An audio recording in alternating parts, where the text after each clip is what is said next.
ገለታው ጣናስል እንደምን አለ ዛሬ ሳላስተዋውቅ ከማን ጋር እንደሆነ ሳላስተዋውቅ በቀጥታ ነው ወደ አንተ የመጣሁት። እንግዲህ ገለታው ዘለቀ ነው ዛሬ አብሮኝ የመረጃ ክፍለ ጊዜያችንን ከናንተ ጋር የሚቆየው።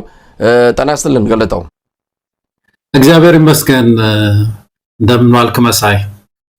እንግዲህ ዛሬ ጠንከር ያሉ ርዕሶች ነው ያሉት። መቀሌ ያለው ሁኔታ እጅግ አሳሳቢ ሁኔታ ላይ ይገኛል። ምናልባትም በየትኛውም ሰዓት ጦርነት ሊከሰት ይችላል የሚለው ስጋት በብዙዎች ዘንድ እየተነሳ የሚገኝ ሆኗል። እንግዲህ ወደዛ ከማለፋችን በፊት ወደ የፋኖ የተመለከቱ መረጃዎችም አሉ። በየደቡብ ወሎ ወረባቦ ወረዳ ዋና አስተዳዳሪ በፋኖ ኃይሎች በተሰነዘረ ጥቃት መገደላቸውን የአማራ ፋኖ በወሎ የላከልን መረጃ ያመለክታል። እንግዲህ አስተዳዳሪው የተገደሉት በዛሬው ዕለት መሆኑን ነው መረጃዎች የሚያመለክቱት። በተለያዩ የአማራ ክልል አካባቢዎች እንደዚሁ የህልውና ተጋድሎ ተጠናክሮ ቀጥሏል። በጎንደርና በጎጃምም እንደዚሁ በርካታ አካባቢዎችን የሸፈነ የህልውና ተጋድሎ ክስተቶች መኖራቸውን ነው መረጃዎች የሚያመለክቱት። ገለታው ከዚህ ከአማራ ክልሉ እንጀምር። አሁን በከፍተኛ ደረጃ ውጊያዎች እየተደረጉ ይገኛሉ። በአሁን ሰዓት እንደሚነገረው ከሆነ በአብዛኛው የሸዋ አካባቢ የፋኖ የበላይነት በቦታዎችን በመቆጣጠርም ሆነ በአውደ ውጊያዎች የፋኖ የበላይነት ነው የሚገኘው። ወደ ኦሮሚያ ክልል ድረስ በመዝለቅ አንዳንድ ኦፕሬሽኖችን እንደሰሩም በትላንትናው ዕለት ያነጋገርኩት የአማራ ፋኖ በሸዋ የህዝብ ግንኙነት መምሪያ ኃላፊ ፋኖ አብደላ እንድሪስ ገልጾልናል። እንደውም በሸዋም በአጠቃላይም በአማራ ክልል ብልጽግና የሚባል አስክሬን የአማራ ህዝብ ላይ ተኝቷል ሲል ነው የገለጸው። ምናልባትም አስክሬኑን መቅበር እንጂ የሚቀረን የሞተ ጉዳይ ነው ብሎታል ሁኔታውን ሲገልጸው። እንግዲህ እንዲህ አይነት እርምጃዎችም እየተወሰዱ ነው። በአንዳንድ የከፍተኛ የብልጽግና አመራሮች ላይ የሚወሰደውን እርምጃ ነው ፋኖች አጠናክረን እንቀጥላለን ያሉት።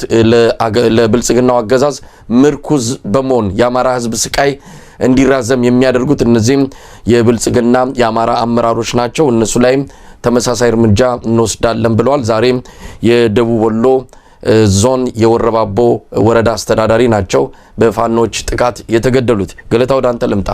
እንግዲህ ፋኖ እንቅስቃሴ ህዝባዊ እንቅስቃሴ ነው፣ ከድርጅት በላይ ነው ብለን ብዙ ጊዜ ነው መቼም ይሄን ያነሳ ነው። ከድርጅት በላይ የገዘፈ እንደው በቀላሉ በአንድ ድርጅት ለመቋጠርም የሚያስቸግር እንቅስቃሴ ነው ያለው። ህዝብ ፈንድቶ ብሎ የተነሳበት እንቅስቃሴ ነውና በዚህ መካከል እንግዲህ መጀመሪያ የሚያገኘው የታችኛውን እርከን ነው። እንደሚታወቀው የታችኛው የስልጣን እርከን የሚባለው ህዝብ መሃል ስለሆነ ያለው በተለይ የወረዳ አካባቢ የሚሰሩ ያሉ ከዛም ትንሽ ከፍ ሲል ደግሞ ዞን አካባቢ ያሉ እነሱን በቀጥታ ያገኛቸዋል። ስለዚህ እነዚህ ኃይሎች ብዙ ጊዜ እንኳን ስተናል መሳይ ከህዝብ አሰላለፋችሁን በፍጥነት ማስተካከል ነው ያለባችሁ። ከሽፍታ ጋር አይደለም የምትዋጉት፣ ከህዝብ ጋር። አማራ ህዝብ ገበሬው ተነስቶ በሚታገልበት የትግል አውድማ ውስጥ የታችኛው የስልጣን እርከን በምንም አይነት ሁኔታ ሰርቫይቭ ሊያደርግ አይችልም፣ ሊተርፍ አይችልም። ሰዓት ውስጥ ነው የተቀመጠው። በሁለት መንገድ ነው የተቀመጠው ይሄ አመራር፣ የብልጽግና የታችኛው አመራር መሳይ። በአንድ በኩል ህብረተሰብ ውስጥ ነው ያለው። ስለዚህ እጁን ለህብረተሰብ ቶሎ መስጠት አለበት። ይህ ካልሆነ ደግሞ አብይ አህመድም ራሱም ደግሞ የሚያጠቃው ነው። ለራሱ የፖለቲካ ትርፍ ሲል አንዳንዶችን የብልጽግና ሰዎችንም እያስገደለ በራሱ እጅ እያስገደለ አንዳንድ የፖለቲካ ትርፎችን አገኛለሁ ብሎ የሚያስብ ነው። አይተነዋል። ከዚህ በፊት ያደረጋቸው አንዳንድ ግድያዎች አሉ። ስለዚህ በዚያም በዚህም በተለይ አማራ ክልል ላይ ሰዓት ውስጥ ነው የተቀመጡት እነዚህ ሰዎች እና በፍጥነት ወደ ህዝብ ዞረው ራሳቸውን ማትረፍ ብቻ ሳይሆን ሀገርንም ማትረፍ መቻል አለባቸው መሳይ። ይህም መረዳት በእነሱ ደም ላይ ነው እየተጫወተ ያለው አብይ አህመድ። ምን ግድ አለው እሱ እኮ በታንክ ነው የሚጠበቀው። የወረዳ አስተዳዳሪ እኮ አንድ ጠባቂ የለውም መሳይ። ስለዚህ እነሱ ራሳቸው አንደኛ ይሄን ሸፍጥ ማይ፣ ሁለተኛ የህዝብ ጥያቄ ነው ጥያቄው። ለህዝብ ቀረብ ያለ ሰው የህዝቡን ችግር ያያል እኮ በየቀኑ ነው ከህብረተሰቡ ጋር የሚኖሩት። ምን ያህል ረሃብ እንዳለ የህዝብ ያስነሳውን ብሶት ከዛ አብራክ የወጡ ልጆች ናቸው። ስለዚህ በፍጥነት ሰልፋቸውን በማስተካከል ፋኖ ነው መሆን ያለባቸው። ፋኖ ጠንካራ ፋኖ ታጋይ ሆነው መውጣት ያለባቸው ነው የሚመስለኝ። ያለበለዚያ አይተርፉም፣ አደጋ ነው፣ በጣም ሰዓት ነው። እና እንግዲህ የፋኖ ትግል ያው መቼም እንደዘገብከው መሳይ በተለይ ሸዋ አካባቢ የምንሰማው በጣም ተጠናክሯል። ይሄንኑ ወደፊት መግፋት ነው እንግዲህ መጠናከር ነው። ገለታው ምናልባት ወረዳ አመራሮች ላይ አንዳንድ ታች እርከን ላይ ያሉ የብልጽግና ሰዎች ላይ የሚወሰደውን እርምጃ በተወሰነ መልኩ ነው ምቾት የሚነሳቸው አንዳንድ ሰዎችንም እናያለን። ይሄ የፋኖ ባህሪ አይደለም። ፋኖ እንደነዚህ አይነት ሰዎችን ይዞ መቀጣጫ ማድረግ የሚችለው በማሰር በማስተማር በተቻለ አቅም ወደሱ በመሳብ መሆን አለበት እንጂ ግድያ አይመከርም ብለው የሚገልጹ አንዳንድ ወገኖች አሉ። እንግዲህ እዛ ያለውን ምሬት እዛ ያለውን አገዛዙ የደረሰበትን ጭካኔ እርምጃ ለሚያውቁ በየለቱ በድሮን በየለቱ በከባድ መሳሪያዎች የተጨፈጨፉ ያሉትን ህፃናት አሮጊቶችን ለሚመለከቱ የፋኖ አመራሮች በእርግጥ ውሳኔያቸው ላይ ገብቶ አስተያየት መስጠት በጣም ከባድ ነው። የሞራልም ጥያቄ ያስነሳል። ምክንያቱም እነዚህ ሰዎች ጊዜ ተሰጥቷቸዋል፣ በተደጋጋሚ ጥሪ ተደርጎላቸዋል። አይደለም የፋኖ መሪዎች እኛም እንደው ሊሰሙ በሚችሉት ይሄ የኛ ድምጽ ሊደርሳቸው በሚችሉ መንገዶች ሁሉ ስንገልጽላቸው ከርመናል። እባካችሁ ሰልፋችሁን አስተካክሉ ነው። ነገሮች እየመረሩ ነው። አገዛዙ ጭካኔው ድንበር የለውም፣ ወሰን የለውም። ህፃናትን አይምር መጨፍጨፍ ነው። ለዚህ ደግሞ በአንድም ይሁን በሌላ መንገድ በመምራትም በቀጥታ በመሳተፍም የአማራ ክልል ከታች ጀምሮ እስከ ላይ ያሉ መዋቅር ውስጥ የሚሰሩ አንዳንድ ሰዎች ናቸው። በነገራችን ላይ አብዛኞቹ መዋቅሩ ከፋኖ ጋር እንደሚሰራ ይታወቃል። ነገር ግን አሉ አሁንም አንዳንድ እንወደድ ብለው ይሁን ወይ የሆድ ነገር አላስችል ብሏቸው ወይ ሌላ የሚሰጡት ምክንያት ካለም አናቀም። ግን አሁንም ያገዛዙ ምርኩዝ ሆነው ኮርቻ ሆነው የቀሩ ሰዎች አሉ። እነዚህ ላይ የሚወሰደውን እርምጃ በተመለከተ እንግዲህ ለፋኖ መሪዎች መተው ነው። እዛ ገብተው አስተያየት በመስጠት የሽብር ተግባር ነው ያሉ የሚገልጹ ወገኖች አሉና እሱን በተመለከተ ምን ማለት ይቻላል? እንግዲህ ሁለተኛ ጥያቄ አድርጌ ማቀርብልም አረጋ ከበደ በቅርቡ ነው እስከ ቀበሌ ድረስ የብልጽግናን መዋቅር መልሰን እናደራጃለን ያለው። የወረዳ አመራር በዚህ ደረጃ እየተገደለ አብዛኞቹ ወረዳዎች በፋኖ ቁጥጥር ስር ሆነው ከምንም በላይ ደግሞ አሁን ፋኖ አብደላ አንድሪስ እንዳለው ብልጽግና ሞቷል፣ አስክሬን ነው አማራ ህዝብ ላይ የተኛ አስክሬን ማለት ነው እየተባለ እየተገለጸ አሁንም ዘራፍ ክልሉ በእጃችን ነው ይላል። እንደው ተንሳፎ እንደዚህ አየር ላይ ተንጠልጥሎ እንዲህ አይነት ዲስኩር ማሰማት ምን ያህል ርቀት ይወስዳል የሚለውንም ለባጭሩ ብትመለከተው። ይሄ መሳይ ከፍተኛ ባለስልጣናትም ይሁን እነዚህ መካከለኛ የታችኛውን ባለስልጣናት የፖለቲካ መሪዎች ማለት ነው የስርዓቱ መሪዎች አደጋ ውስጥ መግባታቸው ይሄ ከሆነ ምንም ብዙ የሚያዋይ ነገር እኮ አይመስለኝም። መሳይ የሚታገሏቸው እኮ ናቸው እነዚህ ኃይሎች ጠመንጃን ስተው እኮ ዱር ቤት ያሉት እየታገሏቸው እኮ ነው ያሉት። እነዚህም እኮ አስታጥቀው እያስመቷቸው እኮ ነው ያሉት። የወረዳ በለው የቀበሌ ከፋኖ ጋር ያልሆነ ማለት ነው በዞን ይሁን በክልል ይሁን ያስታጠቀ ሄድና በዚህ በኩል ያለውን ምታ ብሎ ትዕዛዝ የሚሰጥ ኃይል ከሆነ ይሄ ምን አሁን ውይይት የሚያስፈልገው ነገር ይመስላል። እነዚህ ሰዎች እኮ ሊበቀላቸው የሚችል ሌላ ኃይል አለ። ይሄም መታሰብ አለበት። ስለዚህ በየትኛውም ሀገር ውስጥ እኮ እንደዚህ አይነት ትጥቅ ሲጀመር ዋና ሰዎች የስርዓቱ መሪዎች ወታደሩን የሚያዙት ስንቅ የሚያቀብሉ ትጥቅ የሚያቀብሉ ሰዎች እኮ ለዚህ የተጋለጡ አንድ ግንባር ላይ ያሉ እኮ ናቸው ማለት እኮ ነው። ስለዚህ እነሱ ለምን እንደዚህ ይደረጋሉ የሚል ሂሳብ ከእንትን የጎደለው ትንሽ ራሽናል ያልሆነ የጦርነትን ህግ የጣሰ ይመስለኛል። እና ለዚህ እኮ ነው አስተካክሉ የምንለው። መሳይ እንትናችሁን አስተካክሉ፣ ወደ ረድፋችሁን ወደ ህዝብ ሂዱ፣ አለበለዚያ ትበላላችሁ ነው። ይሄ የታወቀ ነው። ወታደራዊ እንቅስቃሴ ውስጥ እንደነዚህ አይነት ከፍተኛ የፖለቲካ መሪዎች ተገኝተው ነው ፈልገው ነው እንደው ሊያስሯቸው ሊማርኳቸው። ዋናው መጥፎ ነገር ምንድነው?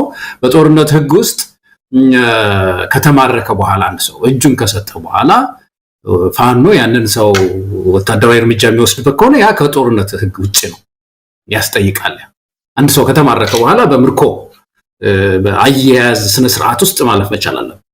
ያንን ነው የምንቃወመው። ከዛ ውጪ የሆነን ግን ኃይል ማስጠንቀቂያ ሊልኩ ይችላሉ፣ ምርኮ ሊማርኩት ይችላሉ፣ ሌላ ወታደራዊ እርምጃ ሊወስዱ ይችላሉና ይሄ በዓለም ላይ ያለ ነውና የኢትዮጵያ ውስጥ እንደው ለብቻቸው እነሱ ሰብአዊ መብት እነሱ ላይ ሊሰራ የሚችል ሌላው ላይ ላይሰራ የሚችል አድርጎ ማሰብ ይሄ ተገቢ አይመስለኝም። አረጋ ከበደ ምን ይላል ብለህ ነው ከዚህ ሌላ መሳይ? እኮ በቃ አሁን አንዳንድ ጊዜ እኮ ደግሞ ልማት ሁሉ ይላሉ። ልማት በክልሉ በጣም የተሻለ ደረጃ ላይ ደርሷል ይላሉ። አሁን በቅርብ ቀን የኮሙኒኬሽን ሚኒስትሩ ለገሰ ቱሉ ኢትዮጵያ ከመቼውም ጊዜ በላይ ሰላማዊ የተጠናከረ መጥቷል ብሎ ለጥፎ ነበር እዛ ፌስቡክ ላይ።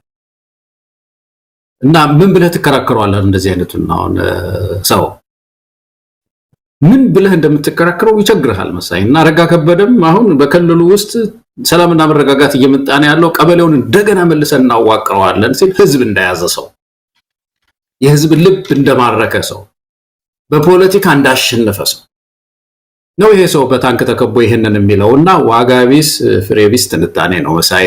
ዝም ብሎ በውሎ ለማደር የሚደረግ የቴሌቪዥን ፍጆታ በዛ በአማራ ቴሌቪዥን ምን እንናገር አለን ነው እየተነፈስን ነው ብለን ምን እንናገር እያሉ ነው እንጂ ውስጣቸው ያውቀዋል። ለብቻቸው ተሰብስበው ይሄንን አይሉም መሳይ። አረጋ ከበደ የካቢኔውን ሰብስቦ ሌሎች ጸጥታ ኃይሎችን ሰብስቦ ሲነጋገሩ ሁሉ ነገር ከቁጥጥራችን ስር ወጥቷል ነው የሚሉት። በቴሌቪዥን ሲወጡ ደግሞ እንደዚህ ያሉ ህዝብን ይሸውዱታል፣ ያታልሉታል። እና እኔ እንደዛ ነው ማመሳይ። ገለታው እንግዲህ በኦሮሚያ ክልል በተመሳሳይ የኦሮሞ ነጻነት ሰራዊት በተለይ በኦሮሚያ ክልል ሰሜን ሸዋ ዞን የፖለቲካ አመራሮችን በተደጋጋሚ ነው ባለፉት 4 ወራት ብቻ 6 ከፍተኛ ባለስልጣናትን የዞን ባለስልጣናትን በርካታ የጸጥታ አመራሮችን በመቶዎች የሚቆጠሩ የጸረ ሽምቅ እንደዚሁም የተለያዩ የመንግስት ኃይሎችን የኦሮሞ ነጻነት ሰራዊት ገሏል። በዚህ ወቅት ላይ ከሌላ ወገን እየተሰማ ያለው ምንድነው? ባካችሁ የሚጠብቃችሁ ሞት ስለሆነ ወደ መንግስት አመራርነት አትሂዱ የሚል ከፍተኛ የሆነ ቀስቀሳ ወይም ደግሞ ዘመቻ ሲካሄድ ነበርም። እንደዛ አይነት ነገር ነው አሁን የሚያስፈልገው። ወደ መንግስት አትግቡ። አሁን አዳዲስ ሹመኞች ምናልባት በእኚህ ሰው አሁን የሚተኩ በወረባቦ ወረዳ አስተዳደር በእሳቸው የሚተኩ ሰው ሊኖሩ ይችላሉ። እኚህ ሰው አሁንም የሚጫወቱት በሳት ነው። ጠመንጃ እጀውታው ላይ ቁጭ ብሎ መስራት ማለት ነው። እንደዛ አይነት ህይወትን ለአደጋ ከሚሰጥ እንዲህ አይነት ኃላፊነት ራስን በማቀብ አንደኛ ራስን ትጠብቃለህ፣ በሌላ በኩል ደግሞ የፋኖን ትግል ታግዛለህ። ተነስታችሁ እኮ መሳሪያ አንስታችሁ ተዋጉም አልተባሉም። ቢያንስ ራሳችሁን ከዚህ መንግስት በማግለል ትግሉን አግዙ ነው የተባሉት። ምርኩዝ አትሁኑ ነው የተባሉትና እንዳልከውም ራሽናል አይደለም፣ ተገቢ የሆነ ምክንያታዊ አይደለም። በነሱ ጫማ ውስጥ ሆነን ነው ማየት ያለብን። እዛ በዱር በገደሉ ወገናቸውን የሉና አደጋውን ለመታደግ ከፍተኛ መስዋዕትነት የሞት ዋጋ ሁሉ እየከፈሉ ያሉ የፋኖ ኃይሎች የሚወስዱትን እርምጃ ለነሱ መተው ነው። እነሱ በብዙ መንገድ አስመስክረዋል ምን ያህል ሰብአዊነት የሚሰማቸው መሆኑን። የማረኳቸውን ወታደሮች እንዴት በእንክብካቤ እንደሚይዙ እንዴት አድርገው ዓለምን ያስደነቀ እኮ ነው። ብዙዎች ሄደው አይተው በጣም ነው የተገረሙት። እንግዲህ ጠላት ተብሎ የሚመጣውን ኃይል ጭምር እንዴት አብልተው አጠጥተው ልብስ ቀይረው ገንዘብ ሰጥተው የትራንስፖርት መታወቂያ አውጥተውላቸው እንደሚልኩ በብዙ ጊዜ ምስክሮችንም ሰምተናል። ስለዚህ ዛሬ ተነስቶ እንዲህ አይነት ጥላሸት ለመቀባት የሚደረግ ከዚህ ከግራ ከቀኝ የትም የሚያደርስ አይደለም፣ ውሃም የሚያነሳ አይደለም። ገለታው እንግዲህ ይህም ጉዳይ በዚሁ እናብቃና ወደ ተከታዩ ርዕስ እንሄዳለን። ትግራይ እንገባለን። ትልቁ አጀንዳችን ዛሬ የትግራይ ጉዳይ ይሆናል። በ24 ሰዓት ውስጥ አቶ ጌታቸው ረዳ 3 መግለጫ ነው ያወጡት። በትላንትና ዕለት የቲዲኤፍ የትግራይ ዲፌንስ ፎርስ ጀነራሎችን 3ቱን ማለት ነው ከአመራርነት ከኃላፊነት ማገዳቸውን ተከትሎ ነው ሲቀጣጠል የነበረው ፍጥጫ የከረረውና ምናልባትም አሁን የባሩድ ጢስ ሊጤስ የሚችልበት እድል ሰፊ ነው እየተባለ እየተነገረ ያለው። እንግዲህ አቶ ጌታቸው ያንን እርምጃ ወሰዱ።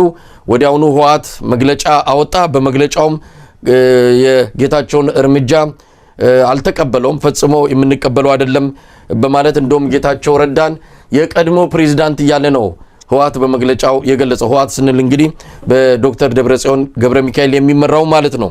አሁን በይፋ ማለት በሚቻል መልኩ የቲዲኤፍ ኃይሎች ከነ ደብረጽዮን ጋር መሆናቸውን እያሳዩ ነው ያሉት። ይህን መግለጫም ተከትሎ እንግዲህ የጊዜያዊ አስተዳደሩ የጸጥታና የሰላም ቢሮ ኃላፊ ሆኑት ሌተናል ጀነራል ታደሰ ወረደ እንግዲህ የጌታቸው አለቃቸው ነው ለሳቸው በስልጣን እርከኑ ካየ ነው። ነገር ግን እሳቸው መግለጫ ሲያወጡ ጌታቸውን በመንቀፍ ነው ያወጡት። የወሰድከው እርምጃ ልክ አይደለም ብለው ነው።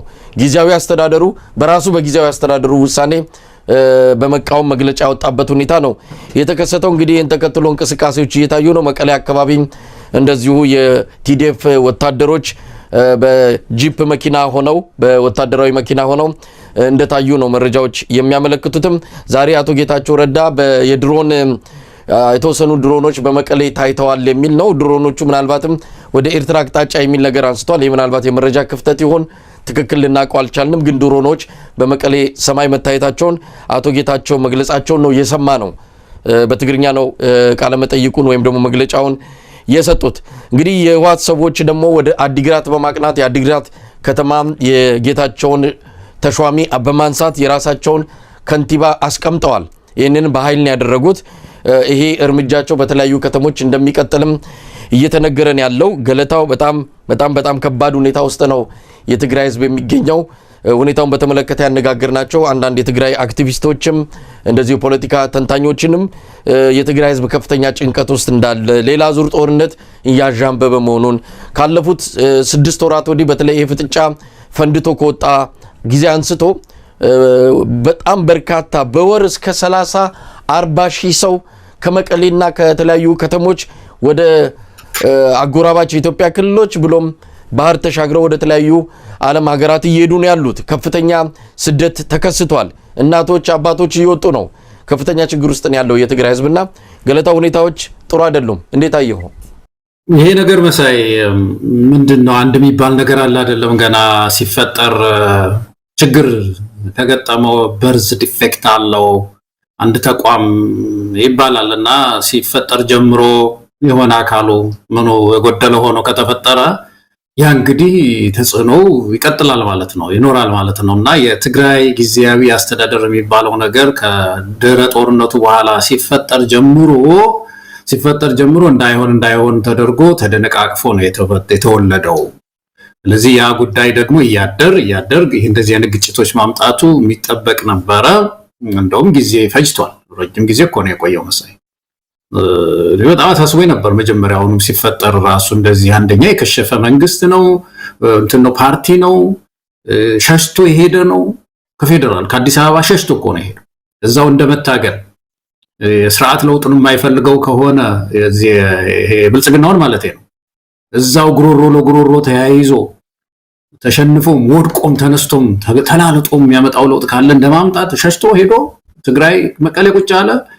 ያንን ህዝብ ደግሞ እንደገና በፊት ኢትዮጵያ ሲሉ የነበሩ የኢትዮጵያ ምክትል ጠቅላይ ሚኒስትር ውጭ ጉዳይ ሚኒስትር ምናምን የነበሩ ሰዎች እንደገና ያን ውልቅ አድርገው ተው ኢትዮጵያ የሚባለው ትግራይ ውስጥ ገብተው እንደገና ቢያንስ ያንኑ ህዝብ ይዘን በዝምድናም በምንም ተጎድተናል እንበለውና በሱ ጥላ ስር እንቆይ የሚል ካልኩሌሽን ይዞ የሄደ አካል።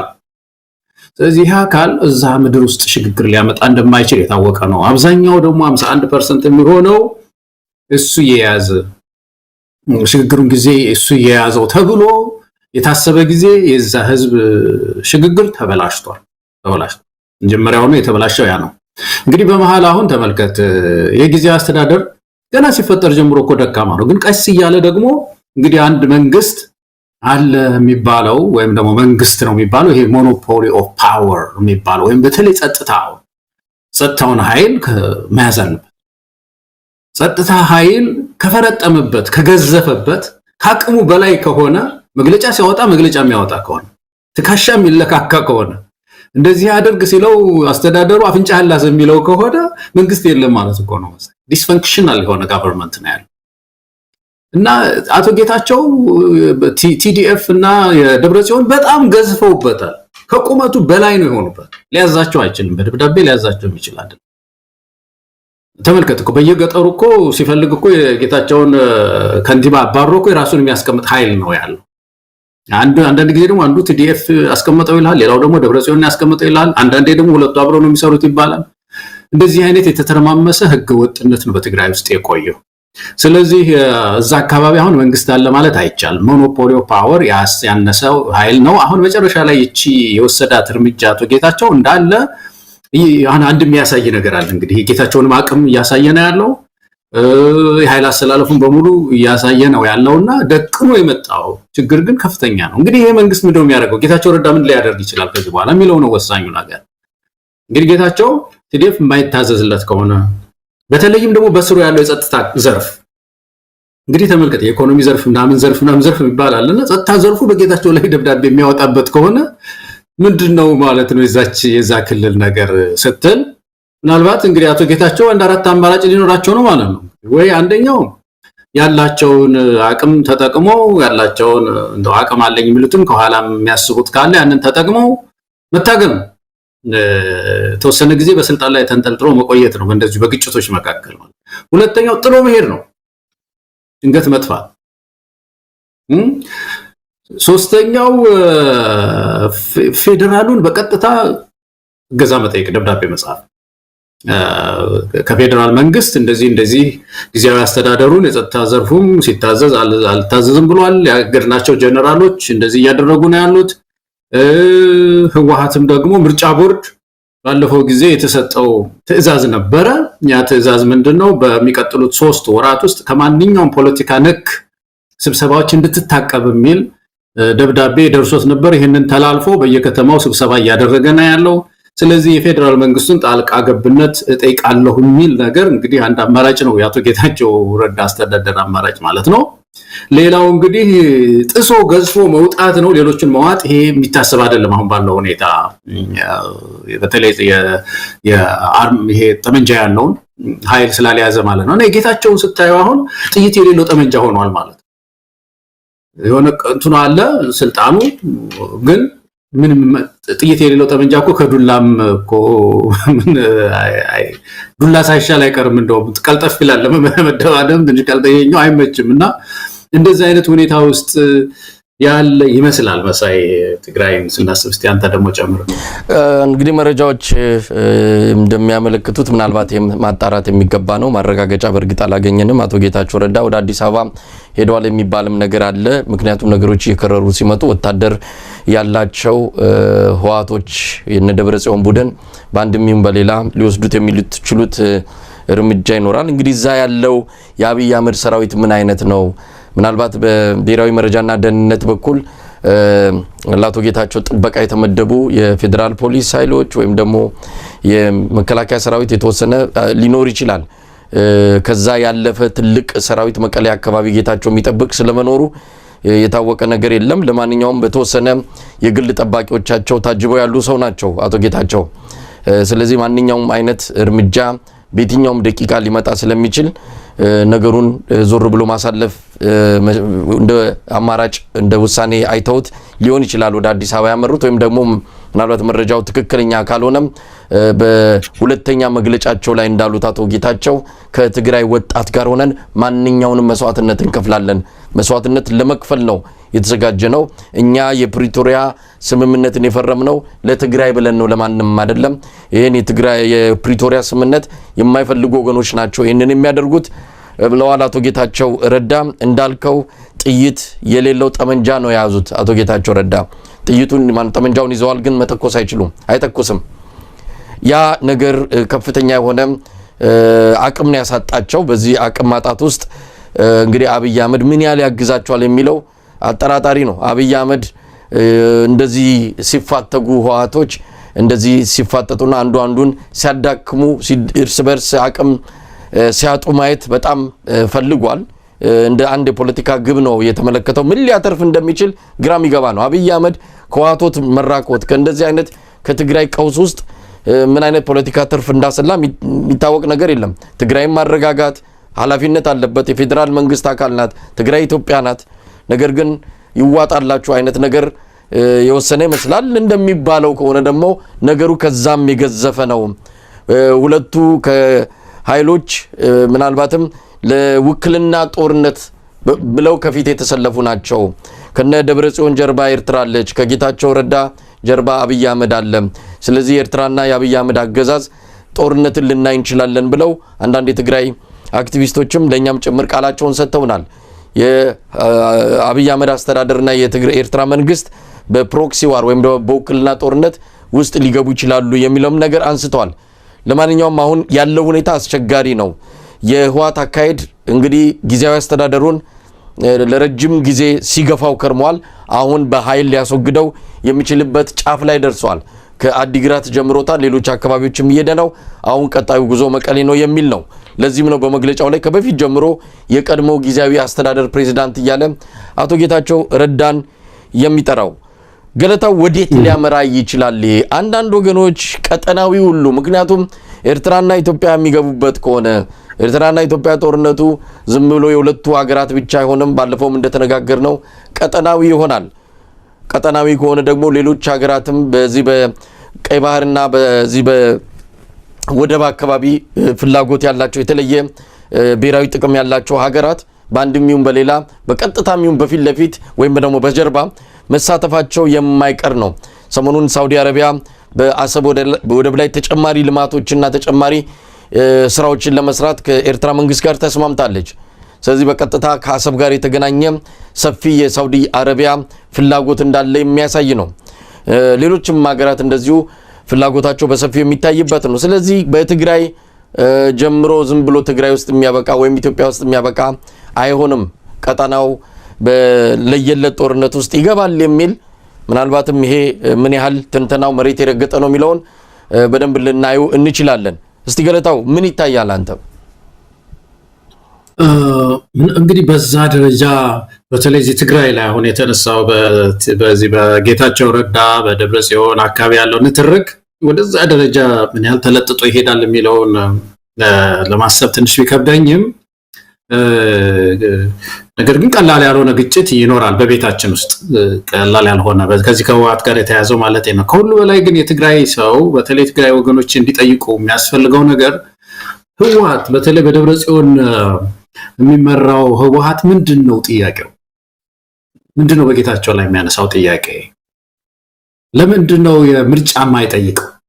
ዴሞክራሲያዊ ምርጫ እሱን እንኳን አይደለም እኮ እሱን ዘወር ብሎ አያነሳውም። አሁን ጌታቸውን ከመታገል ምንድነው ይሄ ከንቲባ መሾ ማውረድ ሳይሆን ቶሎ ወደ ምርጫ እንግባ፣ እስቲ የትግራይ ህዝብ ይምረጥና የራሱ መንግስት ያቋቁም። ምናልባት ገለታው እዚህ ጋር ከህወሓቶች አንድም የተወሰነ የሚያቀርቡት ህጋዊ ነገር አለ። እንግዲህ መርጣችሁ አምጡ ተባለ ከህወሓት። እንግዲህ 51% ህወሓት ይምራው የተባለ ጊዜያዊ አስተዳደር ነው። ህወሓት ደግሞ ደብረጽዮንን ሲመርጥ አብይ እኔ ደብረጽዮንን አልፈልግም ጌታቸውን ነው የምፈልገው አለ። ስለዚህ አብይ በማይገባው ነገር ውስጥ ገብቷል። እንዲህ አይነት ነገር የመምረጥ ስልጣን የማን ነው? የፌደራል መንግስቱ ነው ወይስ የማን ነው? በእርግጥ እዚህ ላይ በደንብ ህጋዊ ነገሩ መፈተሽ ያስፈልጋል። ግን አብይ እኔ የሚሻለኝ ጌታቸው ነው የአብይ ፍላጎት ነው የተንጸባረቀበት። አብይ በዚህ ደረጃ ስልጣን ኖሮት አድርጎት ከሆነ ምናልባት ህወሓት ብዙ ርቀት ሊሄድ አይችልም። ግን ይህን ሁሉ ያተራመሰው ደብረጽዮን ፕሬዝዳንት እንዲሆን ህወሓት ተስማምቶ ነገር ግን አብይ ያልፈልግም ብሎ ጌታቸውን ያስቀመጠለት ነው ነገሮች እየተወሳሰቡ የመጡት። ከዛ በፊት ደግሞ የፕሪቶሪያው ስምምነትም እዚህ ጋር ላይ መጠቀስ አለበት። ሰሞኑን እንደውም ደብረጽዮን በይፋ የፕሪቶሪያውን ስምምነት እያጣጣሉት ነው። ትግራይን ተንበርካኪ ህወሓትን ተንበርካኪ ያደረገ ነው፣ አቅም ያሳጣን ስምምነት ነው ይላል። እሱ እንግዲህ ያኔ ተስማምተው ጌታቸውም እንዳለው ከሆነ እየተነጋገርን ወደን ሳይሆን ለትግራይ ህዝብ ስንል ያደረግነው ነው የሚለው። ለማንኛውም ህወሓት የሚፈልጋቸው ነገሮች አሉ። ላነሳው ጥያቄ ነው የሚፈልጋቸው ነገሮች ፌደራል መንግስቱ አላግባብ ጣልቃ ገብቷል ነው።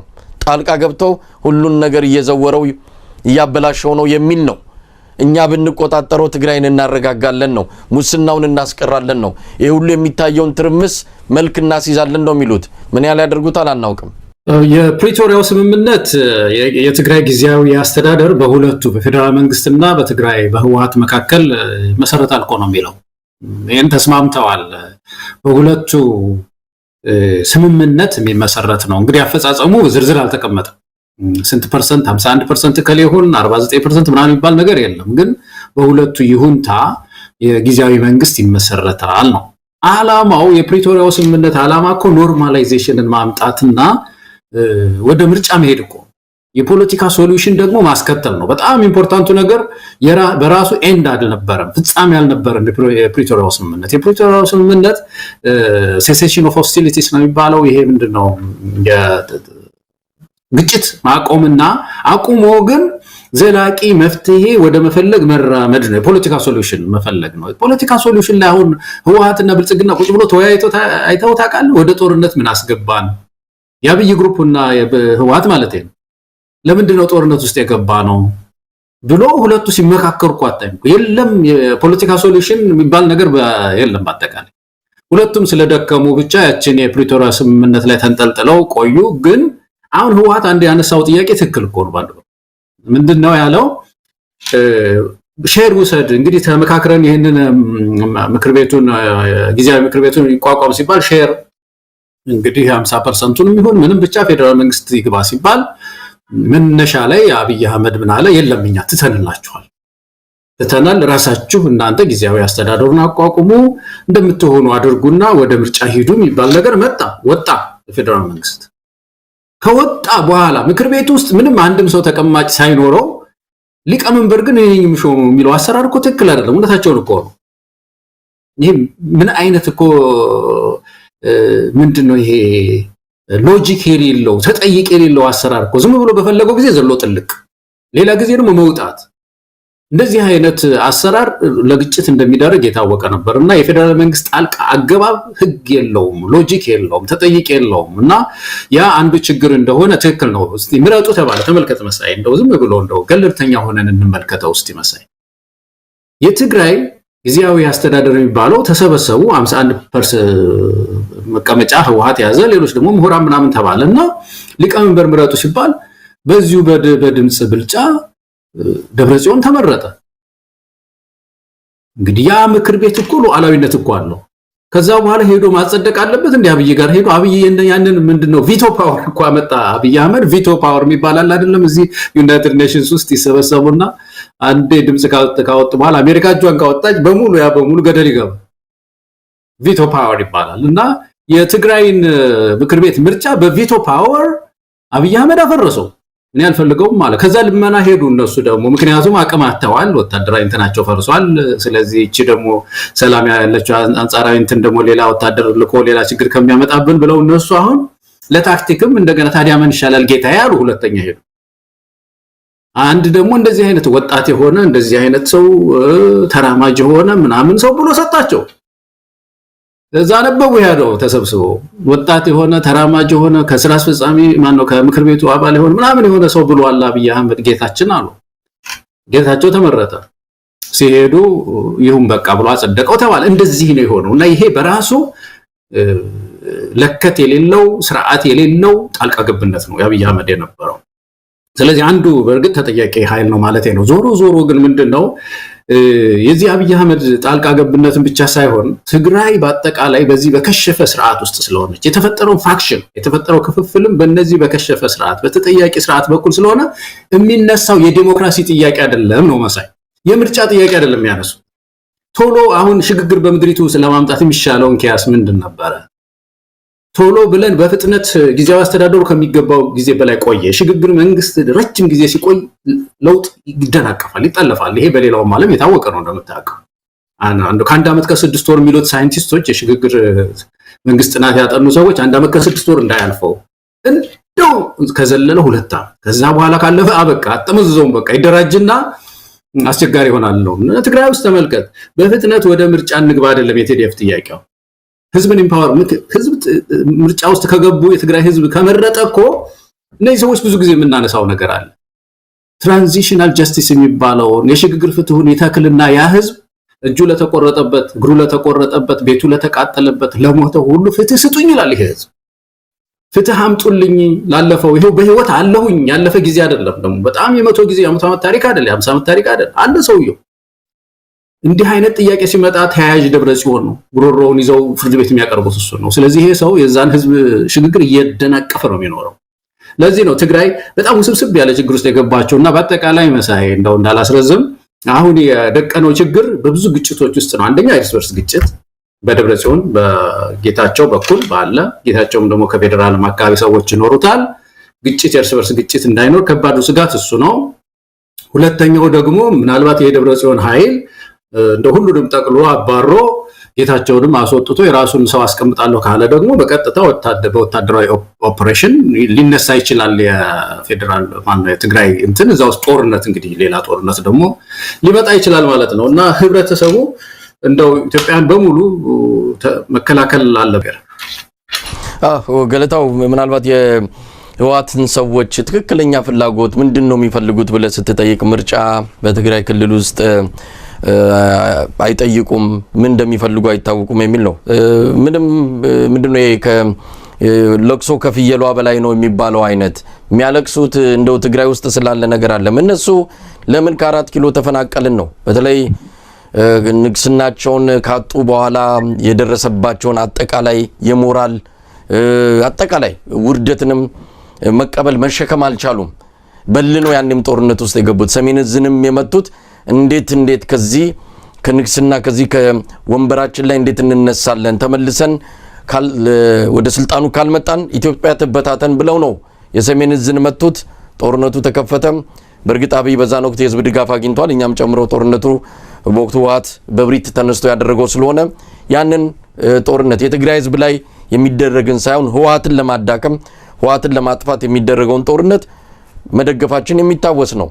አብይ አህመድ ግን ሁሉ ጊዜ ያው ምንድነው የአንድ ቀን ስለሆነ ሁሉ ጊዜ አገዛዙ ነገ ደግሞ ሌላ ጠላት ያፈራል፣ ትላንት አብሯቸው የነበረውን አንስቶ ያፈርጣል። እንዲህ እያለ ስለሚሄድ ሁሉንም እያጣውን ብቻውን የቀረበት ሁኔታ ነው ያለው። ስለዚህ ህወሓቶች አሁን ተመልሰው ወደ አዲስ አበባ የሚመጡበት መንገድ ዝግ ነው።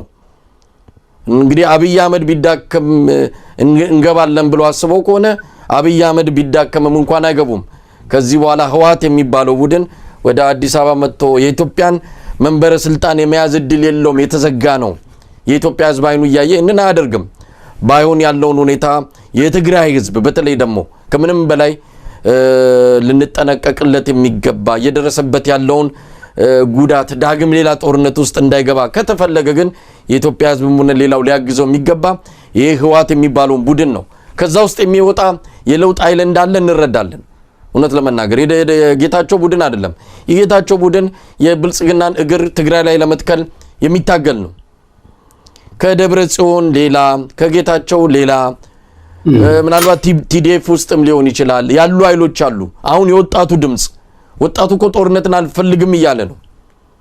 በቃ የምታስገድዱን ከሆነ አገር ጥለን እንሄዳለን ያለው።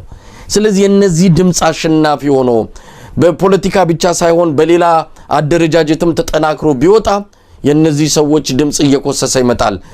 ይሄ ድምጽ እንዳይወጣ ነው ሁለቱም ኃይሎች ከዚህም ከግራ ከቀኝም እየተንገታገቱ ያሉት። ገለታው ያ ድምጽ ትልቅ ድምጽ ነው፣ ግን እንዳይወጣ ተፈልጓል። ያ ድምጽ ካላሸነፈ በቀር ትግራይ ውስጥ ሰላም አይገኝም።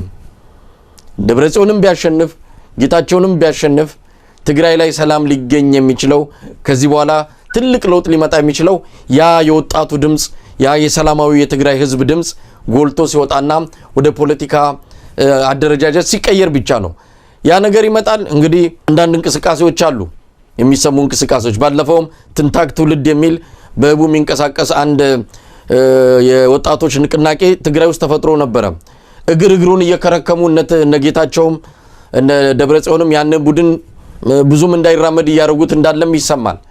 እሱን በተቻለ አቅም እንዲጠናከር ማድረግ የትግራይ አክቲቪስቶች የትግራይ ልሂቃን በትግራይ ውስጥ ለውጥ እንዲመጣ የሚፈልግ ኃይል ይህንን ቡድን በተለይ ይሄ በህቡ የሚንቀሳቀሰውን ትንታግ ትውልድ የትግራይ ትንታግ ትውልድን ማጠናከር ነው የሚገባው እንጂ ከዛ ባለፈ እኔ ጤናማ ነገር ይኖራል ብዬም አላስብም። ማንም አሸናፊ የሌለበት የትግራይ ህዝብን በሌላ ዙር ጦርነት ዳግም ዋጋ ሊያስከፍል የሚችል እንቅስቃሴ ነው አሁን ገፍቶ እየመጣለው። ምናልባት የማጠቃለያ ሐሳብ በዚህ ላይ ካለ እንደ ባልከው ላይ መሳይ ኢትዮጵያ ውስጥ ማነው ትግራይ ውስጥ አሁን 3 የኃይል ማዕከላት ናቸው እንግዲህ የሚታዩት ማለት ነው። የቲዲኤፍ እንዳንድ ራሱ የኃይል ፓወር ሴንተር ነገር ነው። ደጋፊ ቢሆንም ግን የራሱ ኤንቲቲ አለው፣ እዚህ ሰንሰለት አለው። የደብረ ጽዮን አለ አንድ ማዕከል እና እንግዲህ ጌታቸው ማለ የራሱ ኃይል ማዕከል ማለት ነውና እነዚህ በእነዚህ 3 የኃይል ማዕከላት ላይ ከነዚህ 3ቱ ታግሎ አንድ ኃይል ለማውጣት መሞከር የትግራይ ሽግግር ተስፋ እንዳይኖረው ያደርጋል። ምንም ከነዚህ 3ቱ ውስጥ በጎ ፍሬ ጥሩ ፍሬ አይጠበቅም። መጽሐፉ ምንድነው የሚለው መሳይ? ከመራራ ምንጭ ጣፋጭ ውሃ አይጠበቅም። በቃ የሚያፈልቀው መራራ ከሆነ 10 ጊዜ ብንቀዳው 3ኛ እስቲ ቀድተን እንደው 4ኛ እስቲ ደግሞ እንሞክረው እያልን ስንጠጣው ብንል ያው መራራ ነው በቃ። ምክንያቱም ስሩ መሰረቱ እንደዛ ስለሆነ የሚያመርተው እንደዛ ስለሆነ ስለዚህ እነዚህም የከሸፉ ናቸውና በእነዚህ ውስጥ አንድ ሌላ 4ኛ የኃይል ማዕከል መፈጠር አለበት ያልከው ፓወር ሴንተር ያስፈልጋል እዛ። ያ ፓወር ሴንተር ደግሞ በፖለቲካ አሸናፊ የሆነ አንድ ኃይል ወቅቱን የዋጀ ፖለቲካ የያዘ ሞደርን ፖለቲክስ የያዘ ዘመናዊ ፖለቲካ ታጥቆ የተነሳ የወጣቱን ልብ የሚማርክ ንቅናቄ ትግራይ ውስጥ መፈጠር መቻል አለበት። ሚዲያውን መቆጣጠር አለበት። ባይታጠቅም መሳሪያ ባይኖረው ፖለቲካሊ ካሸነፈ አሸናፊ የሚሆነው እሱ ነው። የሽግግር ጊዜውን የሚይዘው እሱ ነው። ትግራይን ወደ ምርጫ የሚወስደው እሱ ነው። አገሩንም የሚያተርፈው እሱ ነው። ስለዚህ ሁላችንም ኢትዮጵያውያን መረዳዳትም ያለብን ይመስለኛል። ህወሓት መጀመሪያም ራሱ ስርዓቱን እኮ እንደ ሀገርም ሲተክለው እንደ ትግራይንም እንደ ትግራይ ሲተክል ስቴቶችን ሲፈጥር እኮ በጣም በሚያሳዝን ሁኔታ እኮ ነው የፈጠራቸው። የአንቀጽ 39 ጊዜ ከሚገርሙኝ ነገሮች አንዱ ሀገርን ሲያዋቅሩ ምንድነው ያደረጉት? እንደ መንደር ውል እኮ ነው ያደረጉት። መንደር ውል አሁን የመንደር ውል ሲቋቋም ታውቀዋለህ መቼም መሳይ እኔ ምናምን አንድ 4-5 ጓደኞቻችን ሆነን አንድ ውልና አንድ ድርጅት እናቋቁም ብንል ኢትዮጵያ ውስጥ እኮ ውሉ ምን ይላል መሰለ? በኢትዮጵያ ህግ መሰረት የተቋቋመበት ቀን አቋቋሚዎቹ እነማን ናቸው ምናምን ካለ በኋላ ወደ መጨረሻ ላይ ውሉ የሚፈርስበት ዘዴ ነው የሚቀመጠው። እንዴት እናፈርሰዋለን ውሉን ብለን የውሉን አፈራረስ እናስቀምጣለን። በዚህ ሂሳብ እኮ ነው ሀገር ያዋቀሩት እነዚህ ሰው የኢትዮጵያ አፈራረስ ተብሎ እንደዚህ ያዋቀሩ ሰዎች ናቸው። የትግራይ ኮንስቲቱሽንም እንደዛ ነው የሚለው በነገራችን ላይ ነኩናማ ምናምን ሁሉ ተገንጥለው መሄድ ይችላሉ ነው። ስለዚህ ይሄ አሁን እዛ መሃል ላይ ሲያምስ የነበረ የማንነት እንትን ትግራይ ውስጥ ገብቶ እንደገና ያመሰ ነው ያለውና ይሄ ድርጅት አሁን ያልነው ነው መራራ ስር ያበቀለ ነውና ወጣቱ እንዳልከው ተደራጅቶ ከመጣ እንተባበር፣ ሁላችን ኢትዮጵያውያን መተጋገዝ ይኖርብናል። የትግራይ ወገኖቻችን ጋር እጅ ለእጅ መያያዝ ያለብን ይመስለኛል። ገለታው እንግዲህ ሁሉም ቤት እሳት አለ። እንግዲህ ኢትዮጵያ አሁን ባለችበት ሁኔታ የትኛው ክልል ጤነኛ ሆኖ የትኛው ክልል ሰላምና መረጋጋት አግኝቶ ሌላውን ክልል ለማገዝ ይችላል የሚለው በእርግጥ ትልቅ የጥያቄ ምልክት ሆኖ የሚነሳ ነው። አሁን ሁሉ ጋም እኮ ችግር ነው ያለው በአንድም ይሁን በሌላ። ኦሮሚያ ትልልቆቹ ክልሎች ኦሮሚያና አማራ ቀውጢ ነው። ሁሉ ነገር እሳት ሆኗል። በየቦታው የሚታየው ነገር የአብይ አህመድ አገዛዝ አቅም እንዳጣ መምራት እንዳልቻለ አቅመ ቢስነት በሰፊው የሚታይባቸው አካባቢዎች ሆናል በተለይ መንግስት። ስለዚህ ለትግራይ ህዝብ ወጣቶች የሚደርሰው የትኛው ኢትዮጵያዊ ነው የሚለው በእርግጥ ትንሽ ያሰጋል። ቢሆንም ራሳቸውን የፖለቲካ ኃይል አድርገው ከወጡ ሌሎች ኃይሎች አሉ እንደ ፋኖ ያለ ሌሎች አካባቢዎች የሚንቀሳቀሱ አሉ። ከነሱ ጋር ጥምረት በመፍጠር አጠቃላይ ሀገራዊ ለውጥ ማምጣት የሚቻልበት እድል ሰፊ ነው። ይሄንን ነው እንግዲህ መግለጽ የሚቻለው። አንዳንድ ወገኖች ህወሓት በምንም ፎርም ቢመጣ ከዚህ በኋላም ለኢትዮጵያ የሚሆን አይደለምና ህወሓትን ወደ መሃል ለማምጣት የሚደረገውን እንቅስቃሴ እንቃወማለን የሚል ነገር ያነሳሉ። ህወሓትን የሚባለው ይሄ በራሱ ቅርጽና ፎርም በእነዚህ ግለሰቦች የሚመራው ህወሓት ዳግም እድል ሊሰጠውም አይገባም። ነገር ግን አንዳንድ ወታደራዊ እንትን ውስጥ ያሉ ለውጥን የሚፈልጉ ወጣቶች ያኔ ማንቁርታቸው ታንቆ ትግራይ ትእስር ተብሎ ተሰብከው የገቡ ወጣቶች አሉ።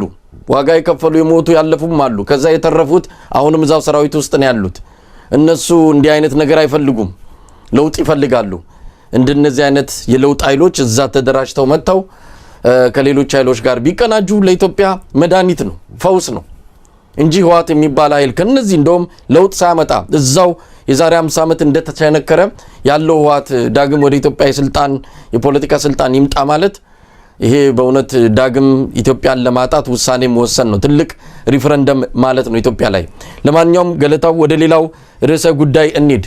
ዛሬ የአብይ አህመድ ፌስቡክ እና የትዊተር ገጹ ላይ አንድ ነገር ተለጥፎ ነበረ። እንደተለመደው ኢትዮጵያ በአፕል ምርት ትልቅ ውጤት አስመዝግባለች የሚል በርከት ያሉ ፎቶግራፎች የተካተቱበት አንድ መረጃ አብይ አህመድ አውጥቶ ነበረ።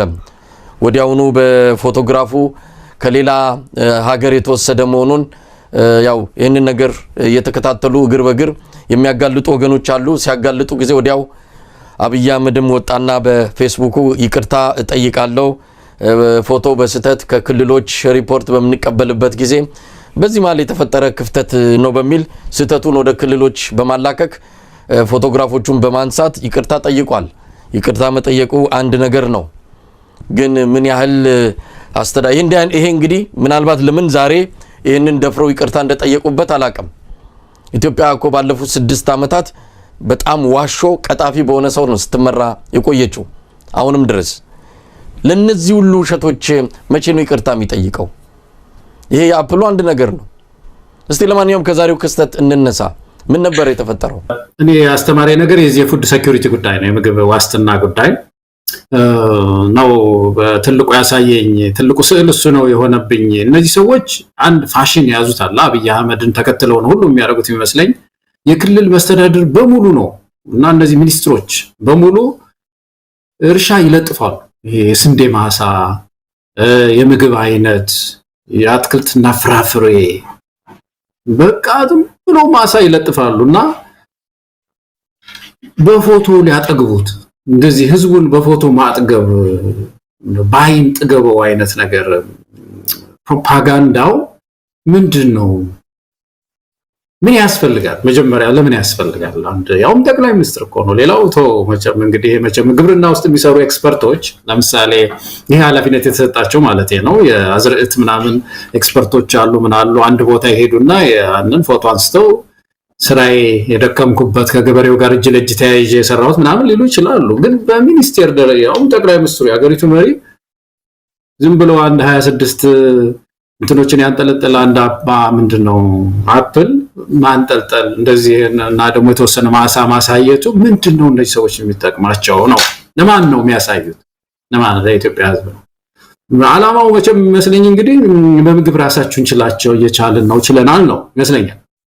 እና ያ ከሆነ አንድ መሰረታዊ ጥያቄዎች እናንሳ። ዘብልጽግና አካባቢ ያሉትን ሰዎች ቻሌንጅ የሚያደርግ ማለት ነው። እንግዲህ በምግብ ራስን መቻል ምንድነው? መጀመሪያ በምግብ ኢትዮጵያ ራሷን ፎቶ በፎቶ ማጥገብ አይደለም። አንድን ህዝብ ብሎ ፎቶ ያላውቅ መለጠፍ አይደለም። በምግብ ራስን መቻል ማለት ምን ማለት ነው? ነው ይሄ ሳይንቲፊክ ነው። ሁሉም ሀገራት ላይ የሚሰራ ነው፣ የተጠና ነው። 4 እንትሮች አሉት፣ መሰረቶች አሉት በምግብ ራስን መቻል። 5 ሊሆን ይችላል። 5 የሆኑ እንደው አንደኛው ንጹህ ውሃ ነው። መሰለኝ እንግዲህ ምግብ ሲባል አንዱ የምንመገበው ነገር ውሃ ነው እና የንጹህ መጠጥ ውሃ አገልግሎት ኢትዮጵያ በንጹህ ውሃ ስንት ፐርሰንቱ ነው ውሃ የሚያገኘው? ስንት ፐርሰንት ህዝብ ቧንቧ ውሃ ያገኛል? በጣም የሚያስገርም ነገር ወደ 58% የሚሆነው በአጠቃላይ በሀገሪቱ ውስጥ የቧንቧ ውሃ ያገኛል። አንዳንድ ቦታ ደግሞ ወደ ደቡብ አንዳንድ አካባቢዎች ከሄድን ወደ ገጠሩ አካባቢ ከሄድን እስከ 70 እስከ 80% ድረስ ህዝቡ ንጹህ ውሃ መጠጥ ያገኛል። ይሄ አንድ ትልቅ ኤክስ ነው። በብሔራዊ ደረጃ ግን ከግማሽ በላይ የሚሆነው የኢትዮጵያ ህዝብ ንጹህ መጠጥ ውሃ ያገኛል። ምግብ ራስን መቻል እኮ ማለት ይሄ አንዱ መዘኛ ይሄ ነው። ሁለተኛው የምግብ መኖር ነው ይሉት ነው availability of the food ይላሉ። እና የምግቡ available ነው ወይ ምን ማለታቸው ነው? ምርቱ አለ ወይ? ገበያው ጠግቧል ወይ ማለት ነው። ፎቶ ላይ ሳይሆን የኢትዮጵያ ህዝብ የሚያየው ገበያው ጠግቧል ወይ አለ ወይ ነው ማሳየት እኮ ያለበት። አንድ መሪ በየገበያው ላይ እህል የሚያስፈልጉ ነገሮች ጠግበው ማሳየት ነው። ጤፉ ገብሱ አለ ወይ የሚለው ነገር ነው እንግዲህ ምግብ ዋስትና የሚያሳይ። ሶስተኛው መሳይ በጣም ኢምፖርታንቱ አክሰስ ይባላል፣ ለመግዛት መቻል ማለት ነው። አሁን እንግዲህ የህብረተሰቡ የመግዛት አቅም የሚያሳይ ነው ይሄ። ለምሳሌ ስጋ በየቦታው ልታይ ትችላለህ ተንጠልጥሎ፣ ግን ህዝቡ አክሰስ አለው ወይ? ይገዛዋል? የህብረተሰቡ የመግዛት አቅም ከጊዜ ወደ ጊዜ እየጨመረ መጥቷል። በምግብ ራስን መቻል ማለት ይሄ ነው ወይስ እየሸሸ ሄደ? ህዝቡ እየፈራ አልደፍረውም ወደሚል እጁን እየሰበሰበ ሄደ። ቀደም ባለው ጊዜ ለበዓል አንድ ሰው ሄዶ በኪሱ ትንሽ ተወሰኑ ብር ይዞ በግ ተራ ሄዶ ነው በግ ጨበጨበጥ እያደረገ የተሻለውን ብር ለመግዛት የሚሞክረው ሰው ዛሬም የተሻለ ነው ወይስ ደግሞ ፈርቶ 1 ኪሎ ስጋ አንጠልጥሎ ይሄዳል የሚለው ነው። ይሄ ነው አክሰስ። ይጠጋሉ ወይ? ሄዶ ይደፍራሉ? ይገዛሉ? የመግዛት አቅም አለው ወይ የሚለው ነው። ይሄን እስቲ የኢትዮጵያ ህዝብ ይመዝነው። በፎቶ ሳይሆን ፎቶ ላይ ምርት ተመርቷል እንደዚህ ተብሏል ሳይሆን ይገዛሉ ህዝቡ። አፕል ይገዛሉ ህዝቡ። ገበያ ሄዶ 1 ኪሎ ምናምን 2 ኪሎም ሊሆን ይችላል እንደው በሳምንት በ15 ቀን አንድ ጊዜ መግዛት ይችላል ወይ የሚል ነገር ነው።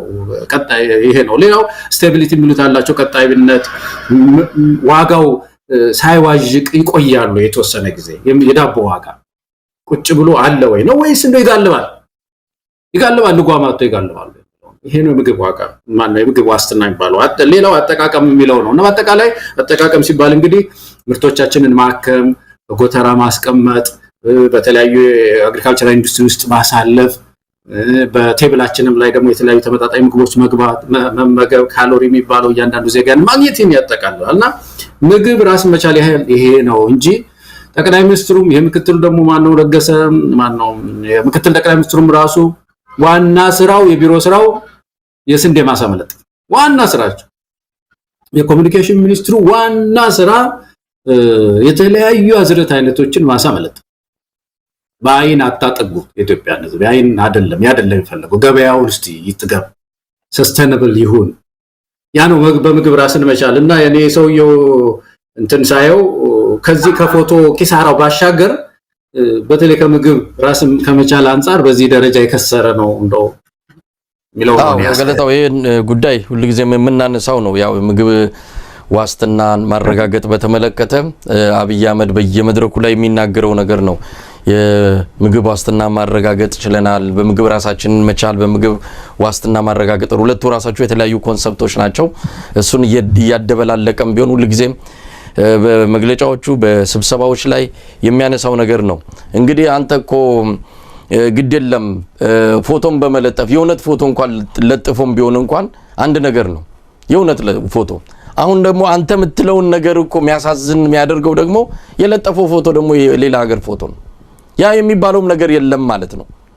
አፕሉን ተመርቶ ምግብ ዋስትና ማረጋገጥ አለማረጋገጥ ጉዳይ አይደለም። ተመርቷል ወይ? አሁን እኮ የውጭ ፎቶ የለጠፈው ስለሌለ ነው ማለት ነው። በነገራችን ላይ ይሄ ወዴት ይወስደናል? ወደ ስንዴው ጉዳይ ይወስደናል። ስንዴው ኤክስፖርት የታለ ስንዴው? እንዳልከው ምክትል ጠቅላይ ሚኒስትሩም የኦሮሚያ ክልል ፕሬዝዳንቱ ሽመልስ አብዲሳ የክልል መስተዳድሮች በሙሉ ማሳ ነው በቃ ፌስቡካቸው ማሳ መስሏል። የእርሻ ማሳ ስንዴ ነው የሚታየው። እነሱንም ፎቶዎች እንግዲህ ይሄንን ቼክ የሚያደርጉ ከተለያየ ቦታ ወስደው ማረጋገጫ ፍተሻ የሚያደርጉ አካላት እነዚህንም ፎቶዎች ይፈትሿቸው። ሽመልስ አብዲሳ በየለቱ አሁን የሽመልስ አብዲሳ ፌስቡክ ውስጥ ብትገባ ወይም ትዊተር ገጹ ላይ ብትገባ ሌላ ነገር አታይም። የእርሻ ደብተር ነው የሚመስለው። ማሳ ብቻ የማሳ ፎቶግራፎች አለ ወይ? እሱ ስንዴ አሁን ጥያቄው እኮ የውሸትም ሊሆን ይችላል። ስንዴው አለ ወይ? አሁን የዓለም የገንዘብ ድርጅት IMF እህል ኤክስፖርት እናደርጋለን ስንዴ ኤክስፖርት እናደርጋለን ትላላችሁ እስቲ ማስረጃውን አምጡ ብሎ ብሔራዊ ባንክ ጠይቋል። የለም፣ አይን ፍጥጥ ሆኗል። ምንም ነገር የለም። ስንዴ ኤክስፖርት ካልተደረገ የኢትዮጵያ ሕዝብ እየተራበ ከሆነ የት ነው ያለው ታዲያው ስንዴ? ተነነ? ብዙ ጥያቄ ታነሳለ። ወይ ኤክስፖርት ሆኖ እንኳን ቢሆን አንድ ነገር ነው። የኢትዮጵያ ሕዝብ እየተራበ ኤክስፖርት ያደረገ እሱ ራሱ በራሱ ሌላ ጉዳይ ነው። ግን ኤክስፖርትም አልተደረገም፣ አላየንም፣ ማስረጃው የለም እያለ ነው የዓለም ባንክ ማነው የዓለም አቀፉ ገንዘብ ድርጅት። ስለዚህ አብይ የሚያወሩለት እንደ ስኬት የሚናገሩለት በየመድረኩ የሚያደነቁሩት እንኳን አይደለም ለኢትዮጵያ የአፍሪካ የዳቦ ቅርጫት እንሆናለን እያሉ የሚናገሩለት ስንዴ የት ነው ያለው? እሱን ያሳዩት እስቲ። አፕሉ የለም፣ ያው የውጭ ፎቶ እያሳዩን ነው። ምናልባትም ስንዴ የሚያሳዩንም የውጭ ፎቶ ሊሆን ይችላል። ከዚህ አንፃርም መታየት አለበት። እንዲህ አይነቱ አገዛዝ ብዙ ውሸቶችን ባለፉት 6 ዓመታት ሲዋሽን የከረመው በመጣ በማግስቱ ነው ነዳጅ ተገኝቷል ብሎ የኢትዮጵያ ሕዝብ ከነገ ጀምሮ ነዳጅ እናውጣለን ያለው። እንደዚህ አይነት ውሸቶችን ቆጥረን አንጨርስም።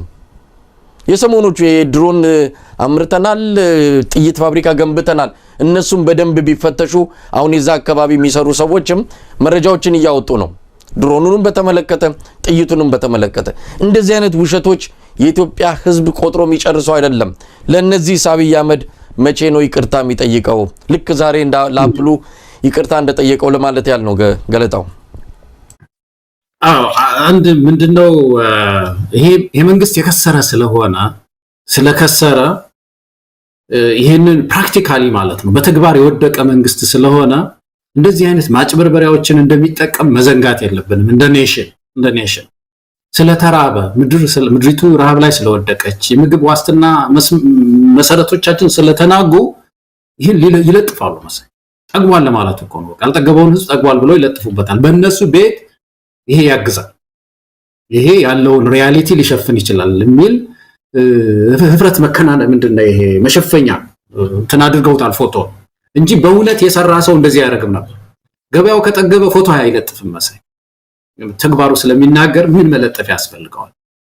እና አንድ ይሄ ነው። ሁለተኛው እነዚህ አፕሎች እኮ ከነዚህ አፕል አሁን እሱ ከለጠፋቸው አፕሎች የተሻለ እኮ ኢትዮጵያ ውስጥ ይገኛሉ እኮ ምን የትም ቦታ ቁጥራቸው አነስተኛ ናቸው። እነዛን ፎቶ አንስቶ መለጠፍም ይቻል ነበርና ሰዎቹም ትንሽ እዛ አንደኛ ስራም ፈቷል ማለት እኮ ነው። ሰውየው ዝም ብሎ ኢንተርኔት ውስጥ ገብቶ የአፕል ፎቶ ስጠኝ እያለ ጉግል እያደረገ ጠይቆ የአፕል ፎቶ ሲሰጠው መለጠፉ ራሱ የሚያስገርም ነገር ነው። በጣም ስራ ፈት እኮ እንደሆነ ነው የሚያሳየው። ባንዱ እነሱን ለቅሞ ነው ፖስት ያደረጋቸው ማለት እና አሁን ትውልድ ደግሞ በቀላሉ አይደለም ያንኑ ፎቶ ወስዶ ጉግል የት ነው ያለው ይልልሃል እና ሲለው ምን አለ አንዱ ቱኒዚያ ነው አለው፣ አንዱስ ደግሞ ህንድ ሀገር ነው፣ አንዱ ደግሞ ይሄኛው እዚህ ሀገር ያለ ፎቶ ነው ብሎ አሳያቸው ሰዎች።